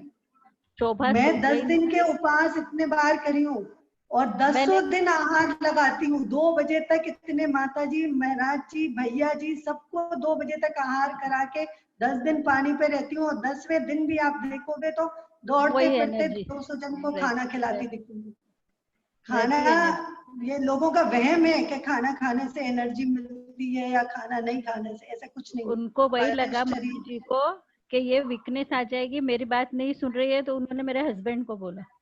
और उनका शॉर्ट टेम्पर नेचर है, मुझे पता है, मैं 23 साल से रह रही हूँ, वो गुस्सा करेंगे। मम्मी रहने दे, उसको पता है क्या करना है। मतलब उन्होंने नहीं अच्छा, अब डांटा, ये हमारे मेरे बीच, लिए बहुत बड़ी बात हो गई। थैंक यू जय शोभा जी। जिनेंद्र। हमारे बीच में Thank you. अग्रेकर मैडम है। देखो ये अग्रेकर जी है ना, इनको 6 साल पहले कैंसर हुआ था और ये मेरे पास आती थी और हर क्लास में रहती है, अमेरिका की क्लास से लेके सब। अग्रेकर मैडम को देखो, इनके बेटे कलेक्टर ऑफिस में है और ये जब से भक्तांबर कर रही हैं तो इनके मुखाग्र से सुनेंगे कि इनको क्या मिला। इनकी वीडियोस देखना आप, यूट्यूब पे 6 साल पुरानी, और आज भी वैसे ही है। इतनी बड़ी अभी उम्र से देखो। अग्रेकर जी को अनम्यूट करो। अग्रेकर अमरावती की है ये। कम से कम कितने लोगों को मेरे पास लेके आई हैं, और इनको लिवर का भी हो गया था, फिर अनम्यूट हो गई। वो अनम्यूट करिए ना अग्रेकर मैडम। आंटी आप अपने आप को अनम्यूट करो प्लीज, मैंने यहाँ से किया आपको अनम्यूट, करिए प्लीज।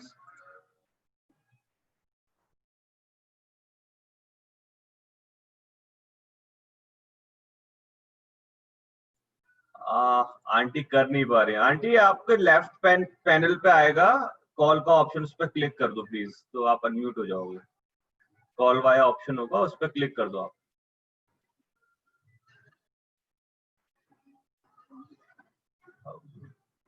कोई है नहीं है। अगर है ना? बच्चा करा देगा, बच्चा आ रहा है उनके पास। जब तक हर्षा जी को अनम्यूट करना, हर्षा जी को। हर्षा जी देखो, उनका चेहरा देख रहे हो, वो कितनी खिली हुई है। इनका पूरा पेट में पानी भर गया था, जो जलोदर रोग होता है वो रोग हो गया था इनको। और ये आती थी और भक्तांबर करती थी, पूरा पेट अंदर वापस चला गया। और ये 6 साल पुरानी बात।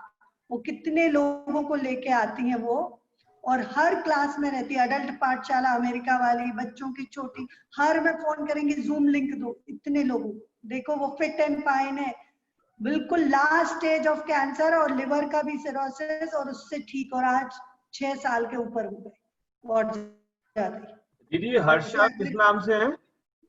हर्षा लिखा हुआ है। हर्षा जी मुझे बार बार फोन कर रही थी। हर्षा नाम से तो कोई भी नहीं है दीदी, मे बी आई के किसी मोबाइल नाम से हो ऐसे। ठीक है, तो जो 21वां श्लोक है वो फैमिली में पीस और हार्मनी के लिए है। किसी के भी घर में जिनके भाई भाई के झगड़े चल रहे हो, जिनके प्रॉपर्टी पे डिस्प्यूट्स हो, उनके लिए ये मन्ने वरम हरिहरादय एव दृष्टा दृष्टेषु येषु हृदयं त्वयितोषमेति किम वीक्षितेन भवता भुवि येन नान्या कश्चन मनो हरति नाथ भवान्तरे। और जो 22वां श्लोक है, स्त्रीणाम शतानि शतशो जनयन्ति पुत्रान् नान्या सुतं तदुपमं जन्ये प्रसूता सर्वा दिशो ददति भानि सहस्ररश्मिं प्राच्येव जनयति स्फुरदंशुजालम्।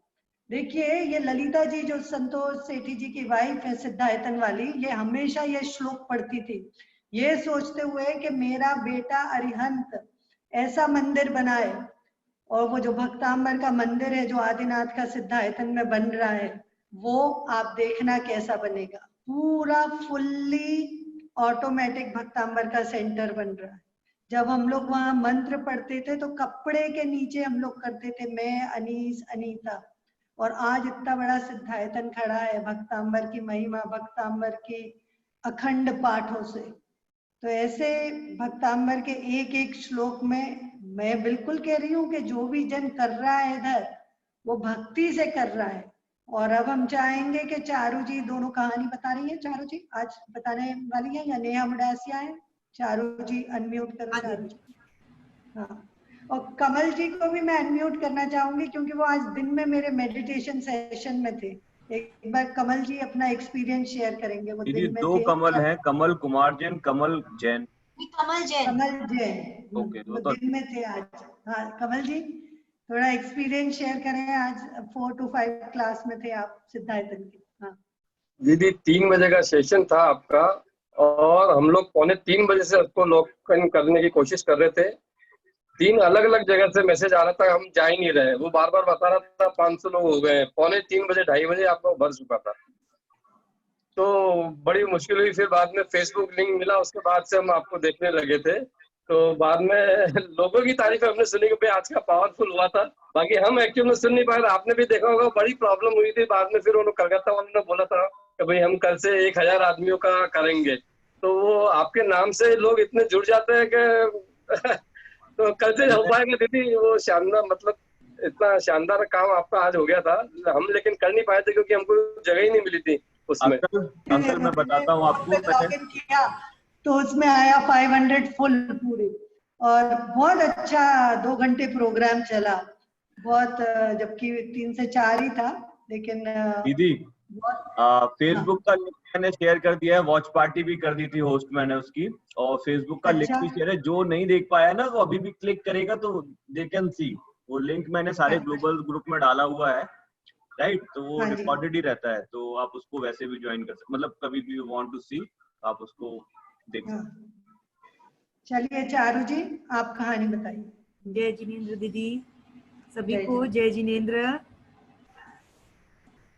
और आज आप लोगों ने 21वां और 22वां श्लोक सुना है।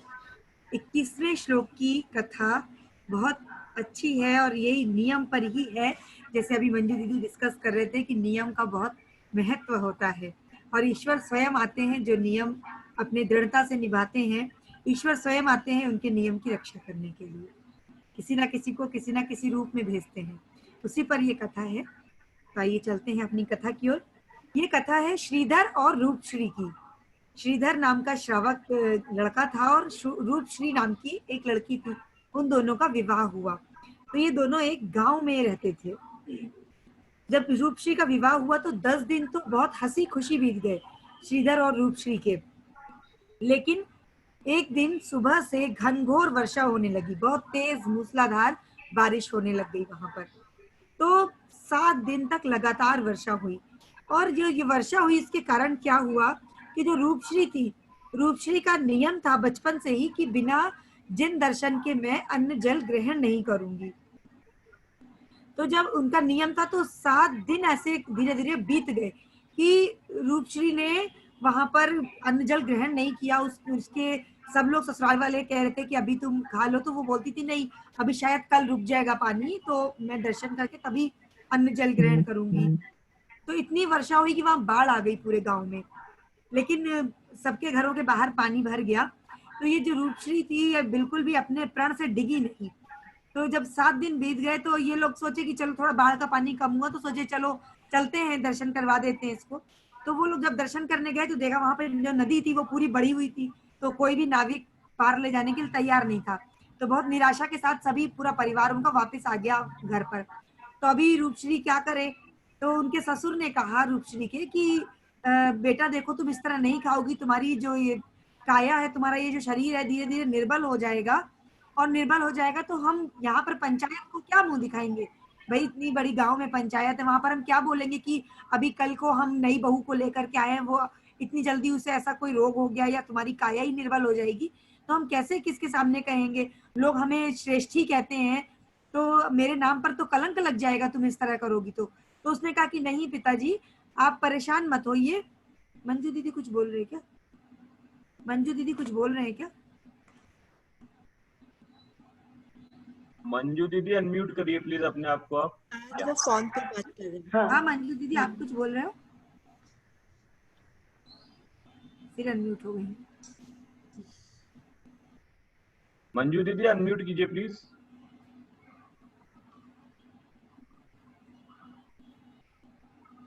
तो ये चलता है कि वो रूपश्री जो रहती है वो रूपश्री बिल्कुल भी अन्न जल नहीं ग्रहण करती।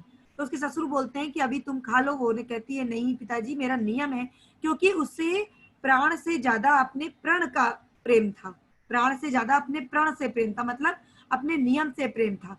तो उसने कहा कि नहीं पिताजी कोई ना कोई रास्ता अवश्य निकलेगा। तो फिर उसकी सास ने कहा, ससुर तो पंचायत की दुहाई दे रहे थे कि पंचायत में क्या मुंह दिखाएंगे। सास ने कहा कि बहू तुम नहीं खाओगी तो तुम्हें कुछ हो गया तो हम भगवान को क्या मुंह दिखाएंगे। जैसे कि अभी ये बोहरा जी बोल रही थी कि उनकी सास को भी उनकी बड़ी चिंता थी कि अगर उनके उन्हें कुछ हो गया तो कैसे क्या करेंगे, तुम कोई कमजोरी नहीं आ जाए तुम्हें, ऐसे उसकी सास को भी चिंता थी। तो रूपश्री की सास भी ऐसे बोल रही थी बार बार। तो जो उसका श्रीधर था, जो पति था, वो अभी तक तो पूजा पाठ नहीं करता था बिल्कुल भी। वो क्या समझता था कि जो धर्म है ये हमारा धर्म तो पूर्वजों की बपौती है, मतलब पूर्वजों की विरासत है, और जो इसके संस्कार हैं वो सब ढोंग समझता था उसे। वो बिल्कुल भी पूजा पाठ कुछ नहीं करता था। लेकिन जब अब अपनी नई नवेली दुल्हन को उसने इस तरह देखा कि इतने दिनों से ये एक छोटे, उसके लिए तो बहुत छोटा सा नियम था कि ये जिन दर्शन के लिए पानी नहीं पी रही, तो उसने कहा एक छोटे से नियम के लिए ये अपने प्राण त्यागने को तैयार हो गई है। तो उसे लगा जरूर कुछ ना कुछ बात है। तो क्योंकि वो जैन तो थे ही वो लोग, तो उसे बचपन से भक्तांबर जी भी रटा हुआ था। तो उसने सोचा कि चलो, अभी उसके मन में थोड़ी श्रद्धा जागी इतने दिनों का अपनी पत्नी के साथ देख करके, कितने दिनों से इसने एक नियम के लिए अपने प्राणों को निछावर करने के लिए सोच लिया। तो उसके मन में भी चिंता जगी। तो उसने क्या किया कि उसने सोचा कि हम भी जाकर के अभी भक्तांबर जी का काव्य पढ़ते हैं। तो उसने भक्तांबर की भक्ति करनी स्टार्ट करी। तो वो पहले नंबर से पढ़ते पढ़ते पढ़ते जब 21वें नंबर तक आया तो उसे बड़ा अच्छा लगने लगा। मन्ये वरम हरिहरादे एव दृष्टा, वो जब पढ़ने लगा तो उसे रुक गया वहीं पर, और बार बार उस 21वें नंबर को पढ़ने लग गया। उसे एक पॉज मिल गया और एक अच्छा सा लगने लगा उसे उस जगह पर। तो जब ये पढ़ने लगा तो उसे जिन शासन की देवी, जब वो बहुत लय में पढ़ने लग गया तो जिन शासन की देवी मीरा देवी प्रकट हो गई वहां पर और बोली, वत्स मैं तुमसे प्रसन्न हूँ, तुम मुझसे कोई वर मांगो, तुमने मुझे यहाँ पर बुलाया है, तुम मुझसे कोई वर मांगो। तो अभी उसको क्या चाहिए था, उसको तो अपनी पत्नी की चिंता थी उस समय।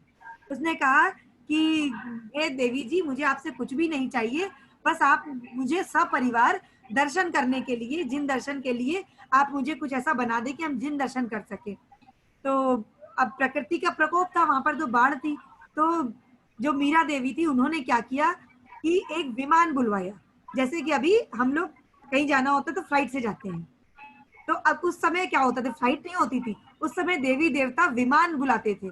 तो उन्होंने विमान बुलाया और उस विमान में बैठ करके उनका पूरा परिवार जा करके नदी के पार करके पूरा दर्शन करके आए वहां पर जिन मंदिर में। वहां पर जिन मंदिर में उन्हें दिगंबर मुनि भी मिले। तो जब श्रीधर ने वहां पर नियम लिया मुनि से कि हम, हे मुनिराज, हमने आज जैन धर्म का इतना बड़ा चमत्कार देखा कि मैंने अपने जीवन में कभी नहीं किया था ये। मैं हमेशा से इसे ऐसे ही समझता था कि ये तो हमारे धर्म, हमारी विरासत है, हमें विरासत में मिला हुआ है, तो हम इसे कभी मायने नहीं रखते थे हमारे जीवन में ये सब चीजें। लेकिन आज जब मैंने ये सब कुछ देख लिया है तो मैं आपसे एक नियम लेना चाहता हूँ कोई। तो उनके पास बहुत वो धनवान तो थे ही वो लोग। तो मुनिराज ने उनसे कहा कि आप यदि नियम लेना चाहते हो तो आप एक मंदिर बनवा करके, अपने गांव में ही एक मंदिर बनवा करके उसका पंच कल्याणक करवाइए, जिससे कभी भी आगे इस तरीके की परेशानी किसी और को खड़ी ना हो।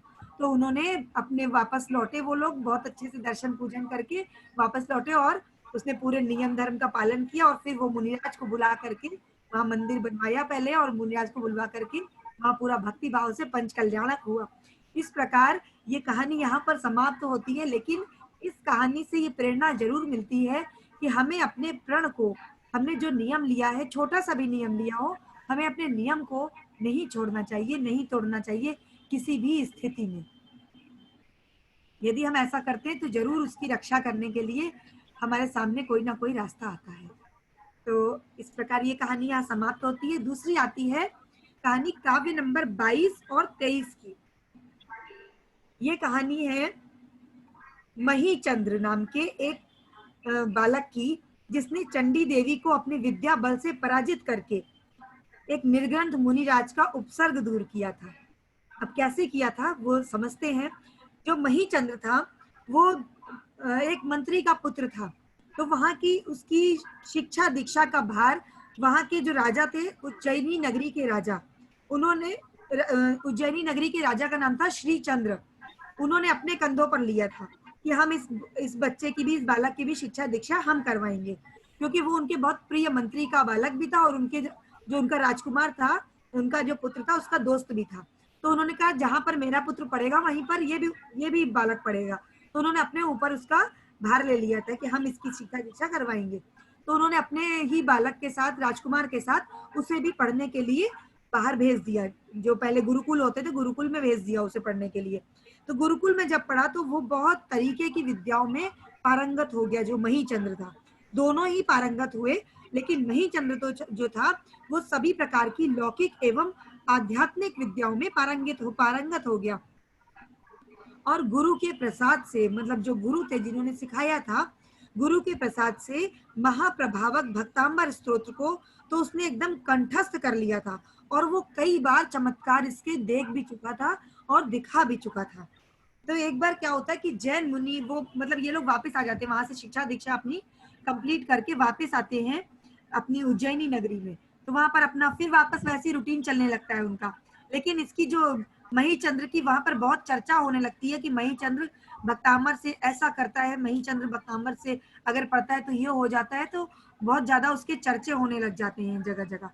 तो एक बार उज्जैनी नगरी में वहां पर एक मुनि आए, जंगल में रहते थे पहले के मुनि।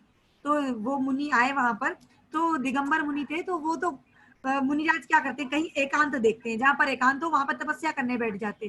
तो उन्होंने एक जगह देखा, निर्जन वन में एक जगह देखी और वहां पर बैठ गए तपस्या करने के लिए। अब तपस्या करने जब बैठे तो उन्हें नहीं पता था कि वहां पर किसी देवी का वास है। जो व्यंतर देवी देवता होते हैं उनका भी वास होता है अपना अपना।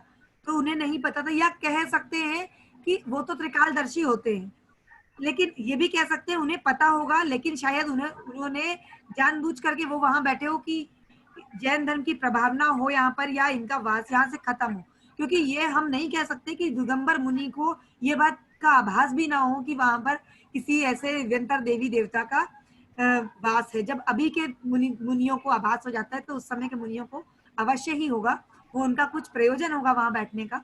तो वो वहां पर बैठकर तपस्या करने लगे। तो जब बैठकर तपस्या करने लगे, अपने तप में लीन हुए, ध्यान में, तो वो जो वहां पर चंडी देवी थी, जो व्यंतर देवी थी, तो उन्होंने देखा कि ये मुनिराज यहाँ पर बैठकर तपस्या कर रहे हैं। तो उन्हें तो एकदम क्रोध आ गया। उन्होंने सोचा मेरी जगह, मेरा स्थान ये किसी और ने कैसे ले लिया। तो वो उनके ऊपर बहुत तरह तरह से उपसर्ग करने लगी। कभी उनके ऊपर गंदे गंदे तरीके से बारिश करती, अलग अलग तरीके की, कभी उनके ऊपर कई सारे जानवरों की वर्षा कर देती, मतलब अलग अलग तरीके से उन्हें परेशान कर रही थी बहुत ज्यादा। लेकिन जो मुनिराज थे वो तो बिल्कुल ध्यान में डूबे हुए थे, उनको कुछ भी बाहरी चीजों से उन्हें कोई भी मतलब नहीं था। तो जैसे अपने बाहुबली भगवान, आप लोगों ने सुना होगा, बाहुबली भगवान ने भी 1000 वर्ष तपस्या की और उनके शरीर में चींटियों ने स्थान बना लिया।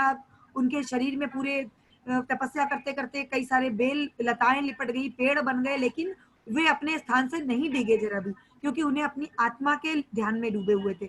उन्हें शरीर पर क्या हो रहा था इसका नहीं आभास था। तो इस प्रकार वहां पर ये सब चलता रहा कुछ दिनों तक। जो नगर के लोग जाते आते थे उस मार्ग से, उन्होंने देखा, जब उनका ध्यान गया उस तरफ, तो उन्होंने देखा कि एक दिगंबर मुनि यहाँ पर ऐसे बैठे हुए हैं, कोई तपस्वी टाइप के बैठे हुए हैं, और जब वहां पर इतना उपसर्ग हो रहा है तो वो डर के भागे वहां से।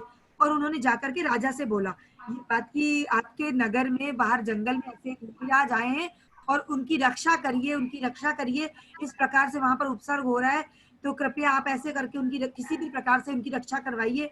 आपके नगर में ऐसा हो रहा है तो जरूर कुछ ना कुछ हमारे ऊपर भी उनका प्रकोप होगा जरूर। ऐसा अगर हो रहा है तो हम लोग भी उस पाप के भागी बनेंगे अगर हम उनका प्रकोप शांत नहीं होता है, उनके ऊपर उपसर्ग होता है। तो मुनिराज ने क्या, जो राजा थे उन्होंने क्या किया कि उन्होंने महीचंद्र को बुलाया। महीचंद्र का बहुत नाम सुना था उन्होंने।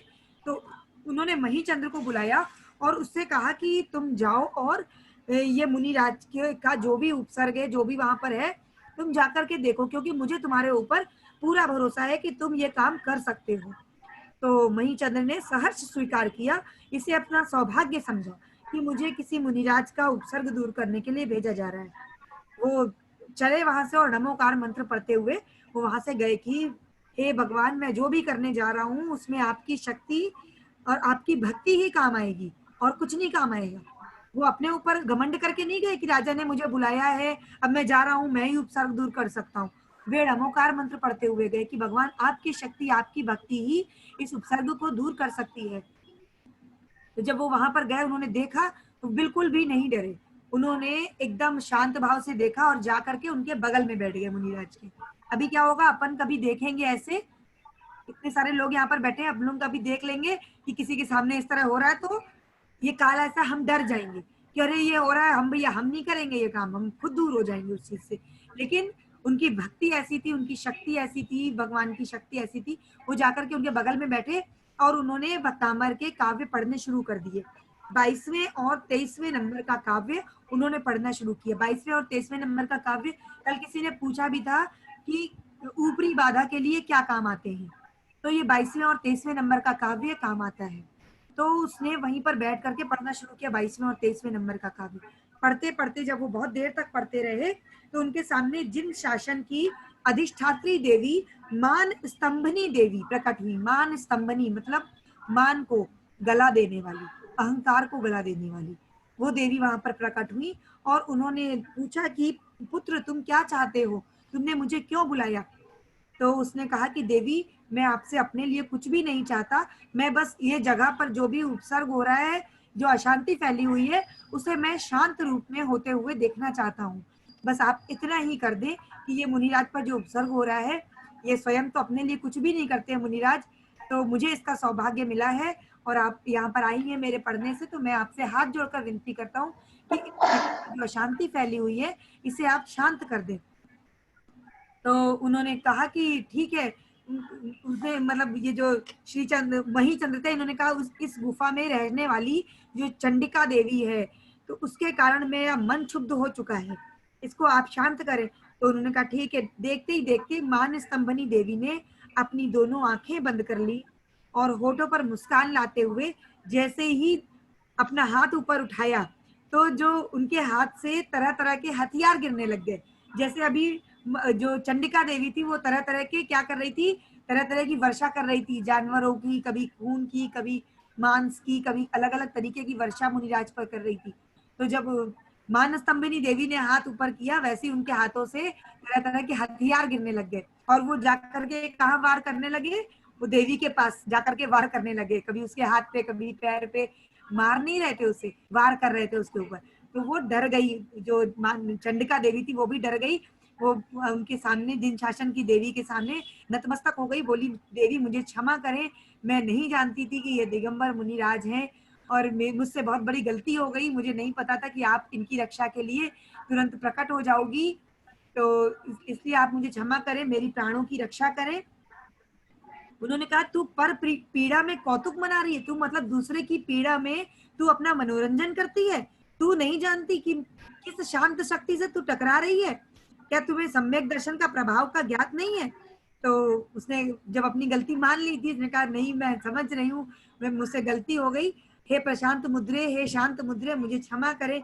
उसने मुनिराज से भी क्षमा मांगी और देवी से भी क्षमा मांगी। मुनिराज तो वैसे ही करुणाशाली होते हैं, उन्होंने तो वैसे भी क्षमा, उन्होंने तो कोई उसके प्रति कोई क्लेश ही नहीं किया था अपने मन में, तो उन्होंने कुछ भी उससे नहीं बोला। वो देवी ने उन्हें क्षमा किया और कहा कि अभी तू ये स्थान छोड़कर जा और यदि तू यहाँ रहना भी चाहती है तू रह, लेकिन अब से तुझे इन मुनिराज की सेवा में रहना पड़ेगा, इनकी रक्षा करनी पड़ेगी। तो उसने कहा कि ठीक है देवी मैं ऐसा ही करूंगी, मैं यहीं पर रहना चाहती हूँ, मैं इनके चरणों की दासी बनकर रहना चाहती हूँ।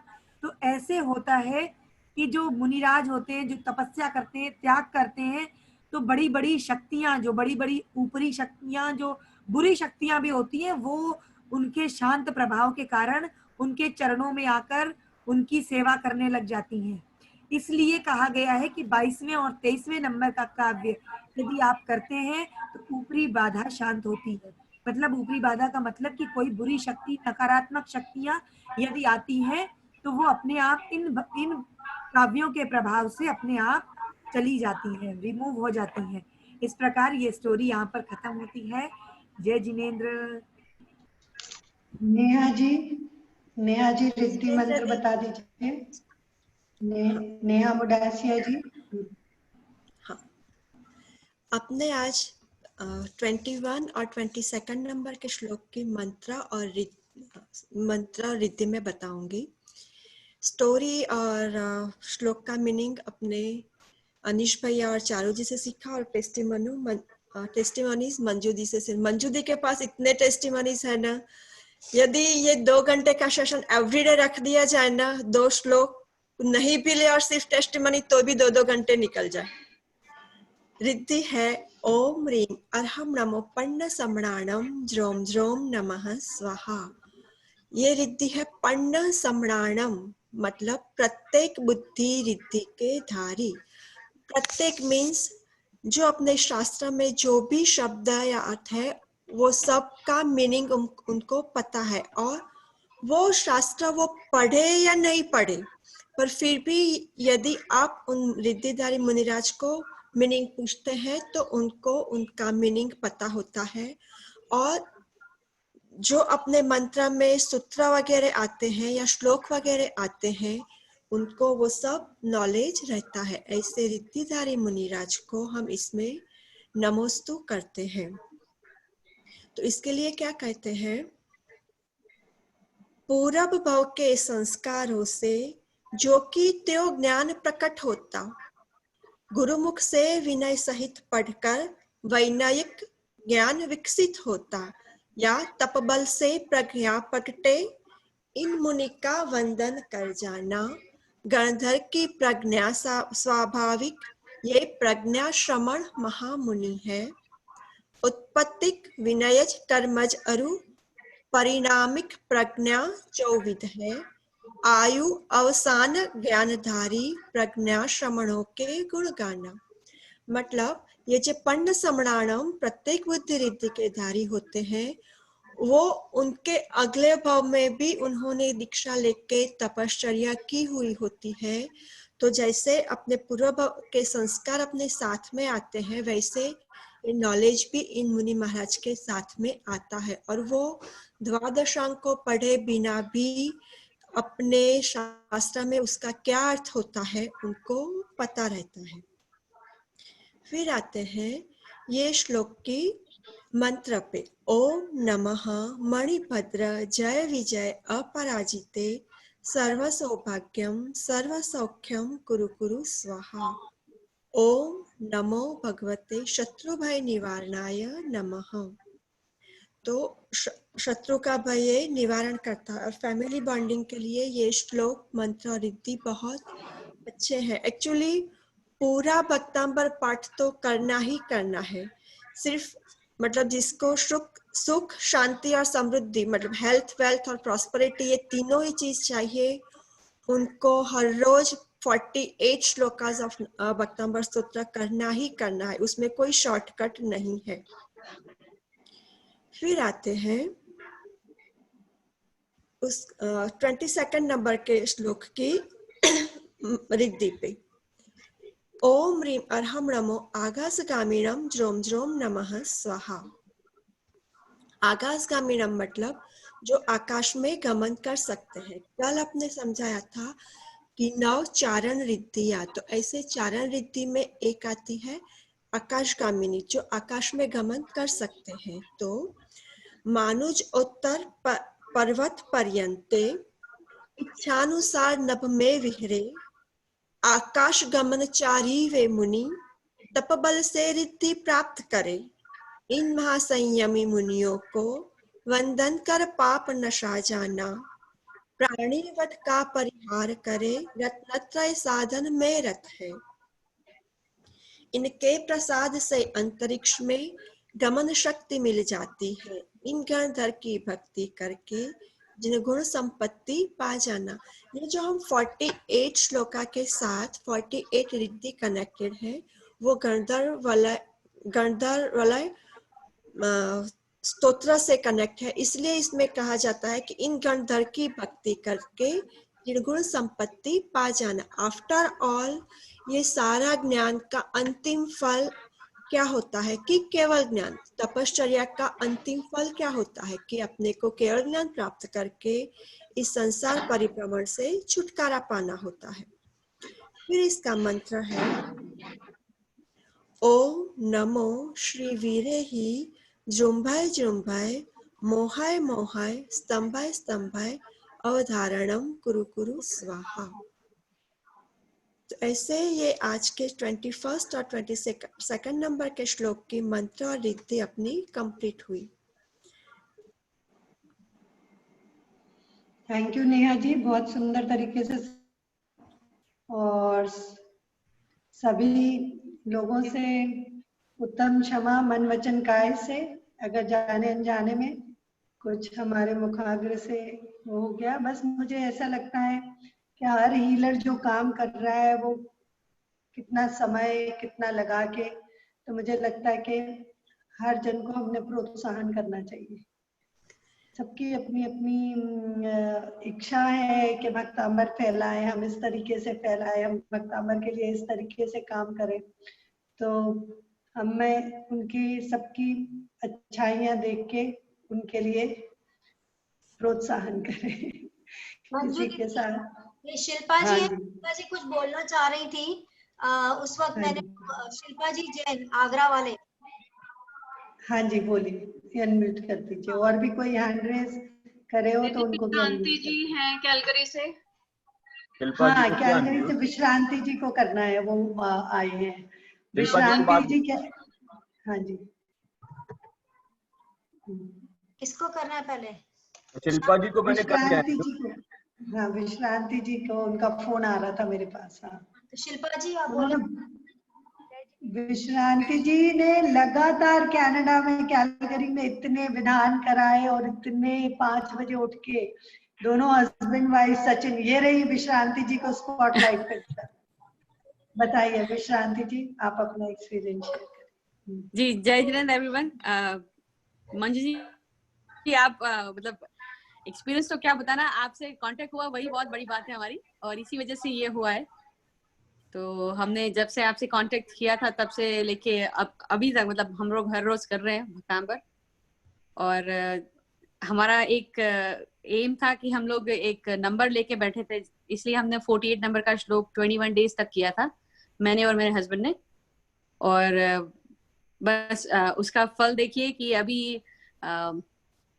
जो नंबर छान के बैठे थे हम लोग, उससे 3 गुना नहीं मंजू जी, ऑलमोस्ट 5 गुना हमें वो नंबर मिला है, जो अभी आज के दिन में देखने जाए तो। और जो मानसिक शांति हमें मिली है इसकी वजह से। और बहुत सारे लोगों ने हमारे एक्सपीरियंस के बाद बहुत सारे लोगों ने भक्तांबर यहाँ पे करना शुरू किया है। और सचिन तो आज भी मतलब एटलीस्ट 2 बार तो भक्तांबर पूरा सुनते हैं। और मैंने भी किया है अगेन। उस टाइम पे हमने शुगर छोड़ के किया था जब नवंबर में किया था, लेकिन एक्सपीरियंस ऐसा है कि नवंबर से लेके आज तक की हमारी पूरी जर्नी जो है इसके साथ वो कंप्लीट चेंज हो गई। हमारी लाइफ ही पूरी चेंज हो गई है, देखने का नजरिया है लाइफ का वो चेंज हो गया है। So thank you so much Manju ji and everybody who is doing it, thank you. आपको समझ में आया ये क्या बोल रहे थे? समझ में आया आपको?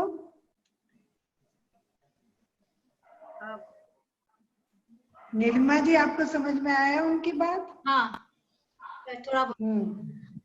हाँ बोलिए, क्या बोले आपने? मंजू दीदी, इवन मतलब मैंने आज रियलाइज किया कि मेरे पास भी छोटी सी टेस्टिमनी है। हाँ जी। 4 years बैक मेरी मम्मी मतलब बहुत हेल्थी और बहुत अच्छे मतलब मेडिटेशन सब बहुत करती थी, बहुत फिट थी। 4 साल पहले 1 अप्रैल को मतलब जनरली ब्रश करते करते वो कोलैप्स हो गई एंड उनका राइट हैंड जो है पूरा ऐसे ऐसे ऐसे शिवर करने लग गया। तो इट वाज मॉर्निंग 7 o'clock। मेरे पापा ने मतलब मेरे भाई ने अपने डॉक्टर्स को बुलाया। तो डॉक्टर केम एंड सेड कि she is got a brain stroke, haemorrhagic stroke हो गया उनको। एंड ऑल ऑफ अस मतलब we had to admit her in the hospital. तो उस वक्त बॉम्बे में तो जैसे ट्रैफिक होता है, एम्बुलेंस वाले को फोन किया, उसने किया ambulance will come by half an hour. तो my brothers took her to the hospital and like literally we bought a mother back. तो 5th of April is a birthday and 5th of April उनका ventilator निकलने वाला था।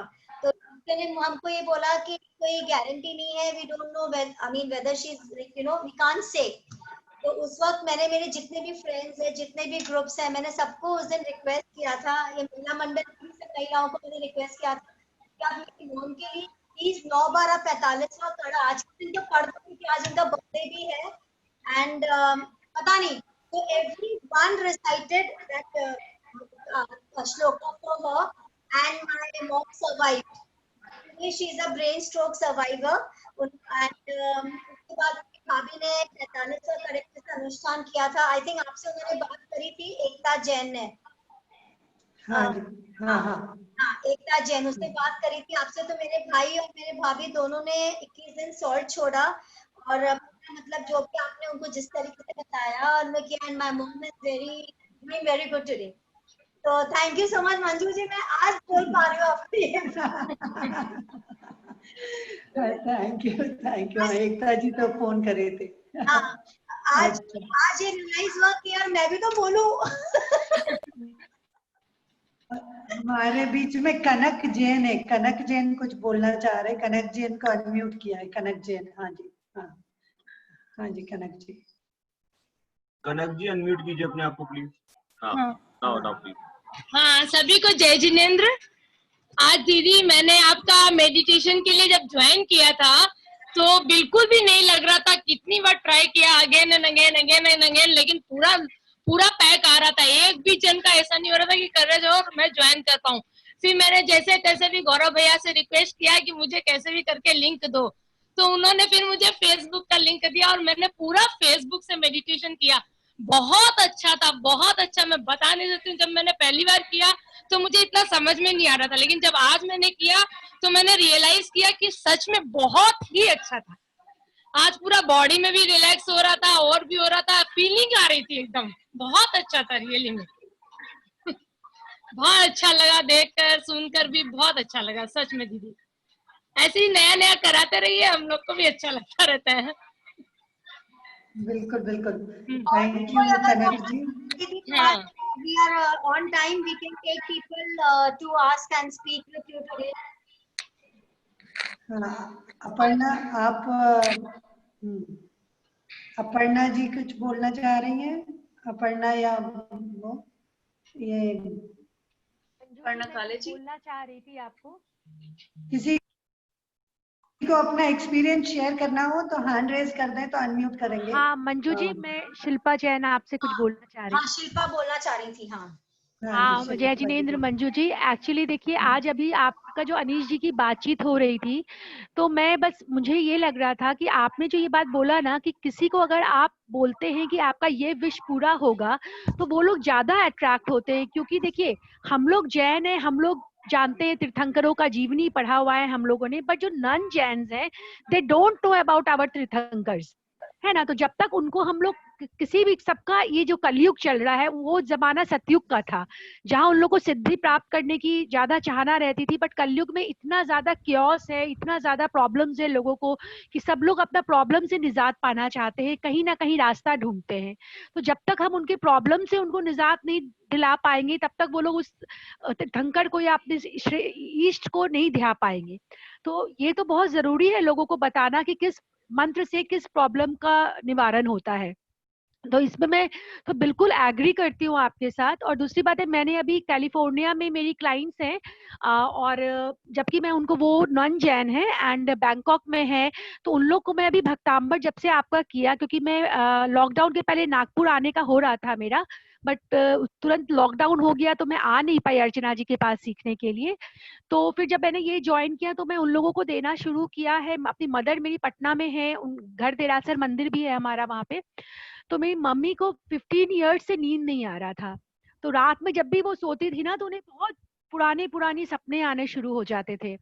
तो मैंने सबसे पहले मम्मी से स्टार्ट किया देना, और जो कैलिफोर्निया में जो मेरी क्लाइंट है वो प्रेग्नेंट है, उनको दे रही हूँ मैं। तो मम्मी को अभी वो बता रही है 5 दिन से उन्हें काफी अच्छी नींद आ रही है। अच्छा, थैंक यू शिल्पा जी, बहुत बहुत थैंक यू। और मैं बताना चाह रही थी कि जो विश्रांति जी बता रही थी, आपको समझा था, उन्होंने विजुअलाइज किया कि इतना अमाउंट उनके अकाउंट में आ जाए, और उन्होंने नवंबर से चालू किया था भक्तांबर। सुबह 5 बजे उठ के वो लोग करते थे भक्तांबर विधान, बहुत मन से। और ये कोविड होने से उनको ले ऑफ हुआ, तो उनको जितना उनने विजुअलाइज किया था उससे वो कह रहे 3 टाइम्स भी नहीं, 5 टाइम्स अमाउंट एग्जैक्ट डिपॉजिट हो गया। अकेले उनके नहीं, एक रीना शाह है जो उस दिन आई थी, यंत्र बना रही है, उन्होंने भी ऐसे कुछ विजुअलाइज किया और एग्जैक्ट वो बोलते कि बिल्कुल 21 दिन में $42,000 डिपॉजिट हो गए। तो हम ये नहीं कहेंगे कि विश्रांति जी ने क्या, उनमें धर्म नहीं है या उनमें वो नहीं है, वो तो पूरे कैलगरी को सिखा रही है। पर ठीक है, उन्होंने किया कोई विश मांग के, और अगर उनकी विश पूरी हो गई तो क्या है। और आज अपन भी आपका अपने ध्यान तो बहुत ही अच्छा था। माँ-बाप से मांग। आज मंजू जी, मैं विमल सागर जी महाराज साहब के पास गई थी भक्तांबर सीखने, तो 3 से 4 आप 4 से 5 आपका सेशन था। तो मैं, महाराज साहब ने कहा कि आप एक और श्लोक कर लो, तो मैंने कहा नहीं, मंजू जी का आज वो क्लास है तो मुझे जाना पड़ेगा। तो मैं आके जब ज्वाइन किया तो फुल हो चुका था सीट आपका, लेकिन फिर गौरव जी ने वो कराया। उस दिन जो आपने कराया था, आज उससे भी अच्छी अनुभूति हुई। या तो हो सकता है फर्स्ट डे उतना समझ में नहीं आ रहा हो हम लोगों को, आज जो हम लोगों ने सेकंड टाइम किया वो तो बहुत ही मिराकल अनुभव हुआ हम लोगों को। दीदी अपर्णा जी हैं अपने बीच में, अपर्णा जी काले, वो कुछ बोलना चाह रहे हैं, उन्होंने। हाँ जी, ठीक है, बोलिए। सभी को जय जिनेंद्र। मेरी आवाज आ रही है आप तक? हाँ जी। अच्छा मंजू दीदी, अपर्णा जी के बारे में कल आए थे, उन्होंने मुझे कुछ फोटोज और वीडियोस भेजे, मतलब जो उन्होंने, मैं आपको बताऊं, दे आर सो अनबिलीवेबल कि मैं एक्चुअली, मतलब मुझे विश्वास ही नहीं हो रहा था कि ऐसा भी कुछ हो सकता है। मैं चाह रही थी शेयर करना ग्रुप्स पे, लेकिन थोड़ा सा डिस्टर्ब थी, तो मुझे लगा पता नहीं it will be comfortable to share और नो, बट मतलब जो उनका एक्सपीरियंस रहा है, जो उन्होंने मुझे देखा, I am really shocked to know, like I have to say. तो आप वो फोटो दिखा सकती हैं नीलम जी सबको? हाँ, वो फोटोज क्योंकि उन पेशेंट्स की होती हैं, तो उनको देख के थोड़ी घबराहट होती कोई, इसलिए वो मेरे को भी भेजती है इन पेशेंट के साथ का। हाँ, जिनको डिस्टर्ब कर सकते, क्योंकि मैं बहुत डिस्टर्ब हो गई थी, तो मुझे ऐसा लग रहा है पता नहीं और कोई कैसे रिएक्ट करेगा, बट हैट्स ऑफ। हाँ, आपने जो देखा कि उसके ब्रेन के 2 हिस्से हुए हैं और कैसा उसको जोड़ा गया है, it's not a joke, it's a very difficult case and very shocking case, and this is the, I am accepted this case challenge, मैंने एक्सेप्ट किया था इस चीज को कि हाँ मुझे इसको कवर करना है करके। और जैसे अभी कुछ देर पहले हमारी चर्चाएं जो मैं सुन रही थी, चल रही थी कि भाई हम अगर किसी को हीलिंग करवाते हैं या किसी को हम बताते हैं, तो अपना अपना तरीका सबका अलग अलग होता है, बट ये होना चाहिए कि हम कितने भाव और श्रद्धा के साथ सामने वाले को सुना रहे हैं और सामने वाला उस चीज को कितने अच्छे से एक्सेप्ट कर रहा है। जैसे आज कल मेरे पास में केस आई थी, जो मंजू दीदी ने मेरे पास भेजा था उनको, तो दीदी आपको बता दूं फॉर काइंड इन्फॉर्मेशन कि आज मैंने उनको जो हीलिंग करवाई मंत्रों की, और उन्होंने जो बोला कि डॉक्टरों ने और सबने कहा है कि उनके पास सिर्फ 4 मंथ ही अभी बाकी है करके, तो उनकी मम्मी ने इतना अच्छा से आज मंत्र सुना और इतना अच्छा उनको लगा कि उन्होंने मुझे शाम को और दोपहर को उनके घर से मुझे फोन आया कि कल हम आपको लेने के लिए आपके घर आते हैं और आप हमारे घर आके उनको हीलिंग दो करके। अपने घर वो मुझे ले, हाँ, पर मैंने उनको कहा है कि नहीं, मैं तो अभी आपके घर नहीं आ सकती हूँ, बट फोन पे उनको मैं डेली सुनाना चाहूंगी। यहाँ पे अगर जयपुर से अभिषेक जैन होंगे या उनकी मम्मी रोमा जो सुन रही होंगी इस वक्त, तो उनको आप ले सकते हैं, या फिर नम्रता शिरपुर वाली है, नम्रता जैन शिरपुर की। एक तो नम्रता ए जैन है, एक नम्रता बड़कुल है। आंटी कौन सा है? नम्रता जैन है शिरपुर की। अब शिरपुर नहीं पता, मैं अनम्यूट करता हूँ नम्रता जैन जी को, देखते हैं हम वही है क्या। बाकी कुछ नहीं, जो आपने नाम ली ना तीनों, वो कोई नहीं है। हाँ है, नम्रता ए जैन है। हाँ, मैंने अनम्यूट किया नम्रता ए जैन को। तो हाँ, उनको लीजिए, वो अपना एक्सपीरियंस शेयर करेंगी जो मेरे साथ में 4 महीने से कर लीजिए अपने आप को। नहीं, वो अनम्यूटेड नहीं, म्यूटेड दिख रही है नम्रता। हाँ, मैं उनको बोल रहा हूँ, यहाँ से मैं अनम्यूट कर रहा हूँ दीप्ति, बट नम्रता ए जैन, हाँ वो अनम्यूट कर नहीं पा रहे हैं आई थिंक। ईशान मम्मी को कर दो बेटा म्यूट। ईशान, यस यस, हो गया होगा। हाँ ईशान, हाँ बताइए मम्मी को सामने रखा। अरे यार सुना रहा ना। हाँ बोलो नम्रता जी, आपको कैसे फील हो रहा है, कैसे महसूस हो रहा है? सुना रहा, मैं क्या करे दीदी, तो सच सुना बिल्कुल आज। हाँ ईशान शांत हो जाओ, आपकी आवाज आ रही है पीछे से बहुत। ईशान मम्मी को म्यूट करवाइए और मम्मी को देखने दीजिए, मम्मी को अपना अनुभव बताने दीजिए। बापरे मिलनारा पता चली मिलनारा में वो सेंटर में इतनी टेंशन आती थी काले दिन क्या जल्दी जल्दी धीरे जल्दी धीरे धीरे धीरे धीरे धीरे। ये तो शिरपुर की है ना? हाँ, ये शिरपुर वाली हैं जिनके पेट में पानी ये जमा इनको था। तो मैं 5 साल से ही। हाँ, और ये मेरे साथ अभी 4 महीने से कंटिन्यू जुड़ी हुई है, 4 महीने से पूरे विधान कर रही है, भक्तांबर के पाठ कर रही है, और अभी पूरे पेट का पानी निकल गया है तो सारी दवाइयाँ कर रही हूँ। 4 में इनके हो गया था। हाँ नम्रता जी बोलिए।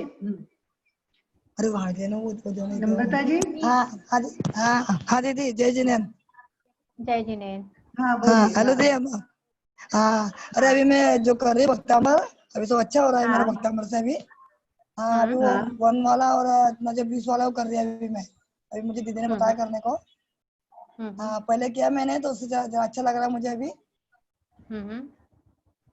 हाँ तो अभी जो मतलब पहले आपने बोला था कि 17-32 करना हो गया और अभी जो पानी पेट में वो भी अच्छा हो रहा है मेरा अभी। और अभी जो दीदी ने बताया मुझे कि अभी तुम और आगे का तो कर रही है अभी 1 वाला और 20 वाला।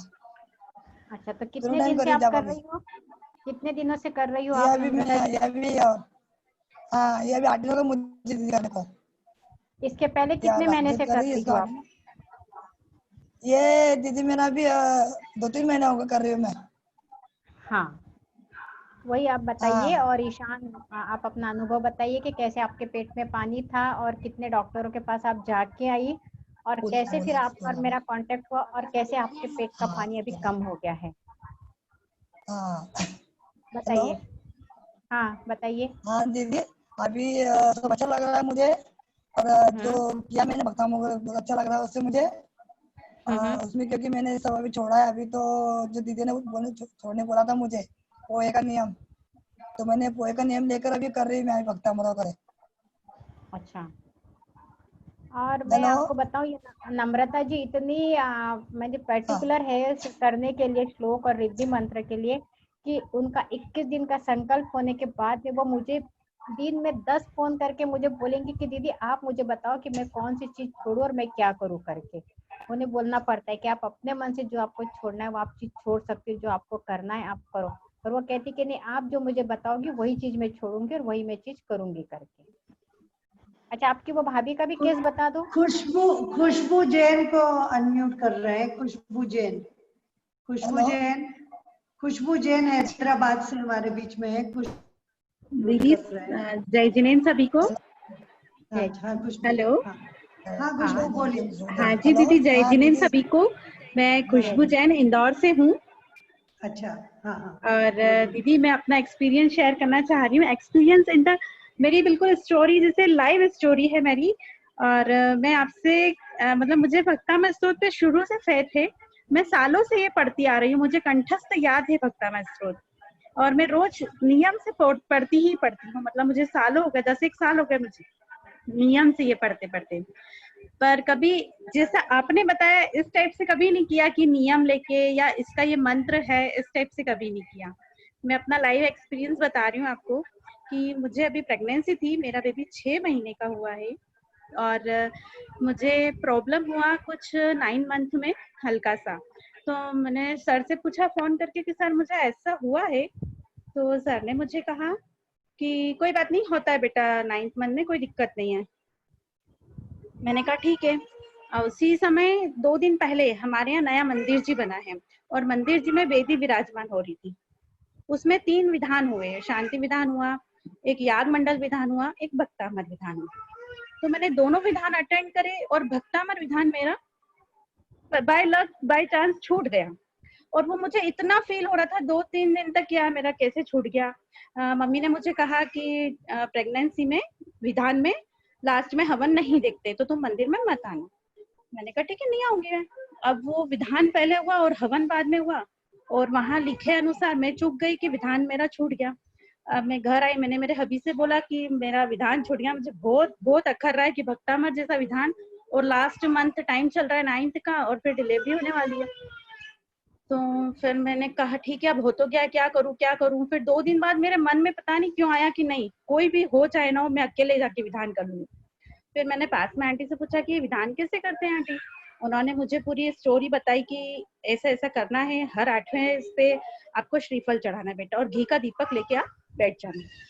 मैं फुल 9 मंथ में 10 बजे विधान करने बैठी मंदिर जी में, 1 बजे तक मेरा विधान कंप्लीट हुआ। मैं आई घर पे, फिर मेरा मन नहीं माना, मैंने सोचा कि यार मेरा मंदिर जी मुझे साफ करना है, बहुत टाइम हो गया, फिर मुझे टाइम लग जाएगा। फिर मैंने मेरा मंदिर जी साफ किया बिना वॉशरूम जाए, क्योंकि छीछूत हो जाती, इस मेरा ऐसा सोचना था। फिर मैंने वो किया। जैसे ही मैंने मंदिर जी साफ किया और मैं वॉशरूम गई, फिर मुझे कुछ समस्या हुई। फिर मैंने सर को कॉल किया, बोले आ जाओ शाम को दिखाने। मैं सर के पास गई, सर ने मुझे बोला कि कोई नहीं, होता है 9वें महीने में, कोई दिक्कत नहीं। फिर मेरा मन नहीं माना, मैंने कहा कि अपन सोनोग्राफी करवा लेते हैं। हम सोनोग्राफी करवाने गए, सर ने कहा कि कोई दिक्कत नहीं, अभी 2-3 दिन 8 दिन आपको जितने निकालना है निकालो, कोई समस्या नहीं है, होता है, कोई इशू नहीं है, आप लोड मत लो, 2-3 दिन 8 दिन निकलेंगे आपके। बोले ठीक है सर।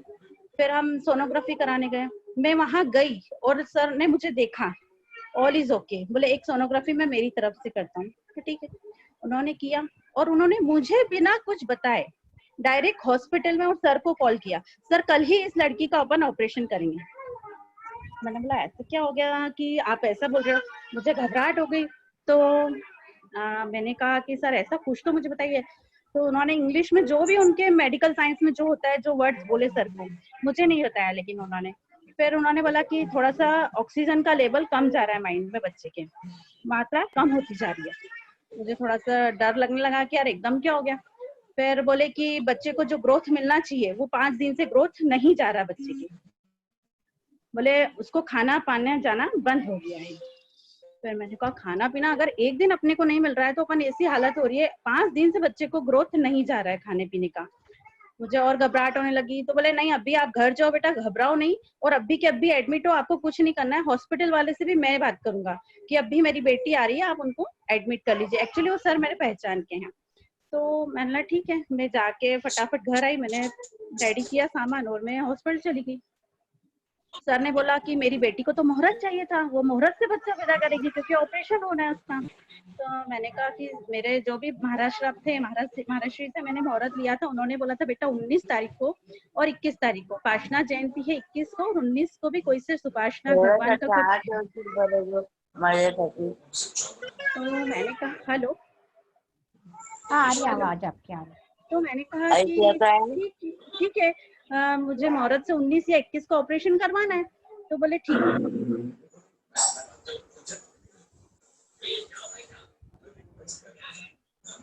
तो मैंने कहा कि ठीक है, मैं कुछ बोल ही नहीं पाई क्योंकि उन्होंने मुझे इतनी प्रॉब्लम्स बता दी।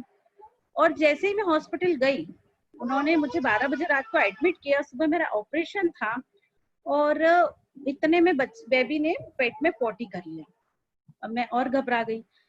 अब वो पॉटी कर लिया, इन्फेक्शन बढ़ता गया और डॉक्टर ने मुझे ऑपरेट किया। वैसे ही डॉक्टर के ये वर्ड्स थे ऑपरेशन करते करते बीच में ही, कि अगर 1 घंटा भी लेट हो जाते तो हम आपको और आपके बेबी को नहीं बचाते।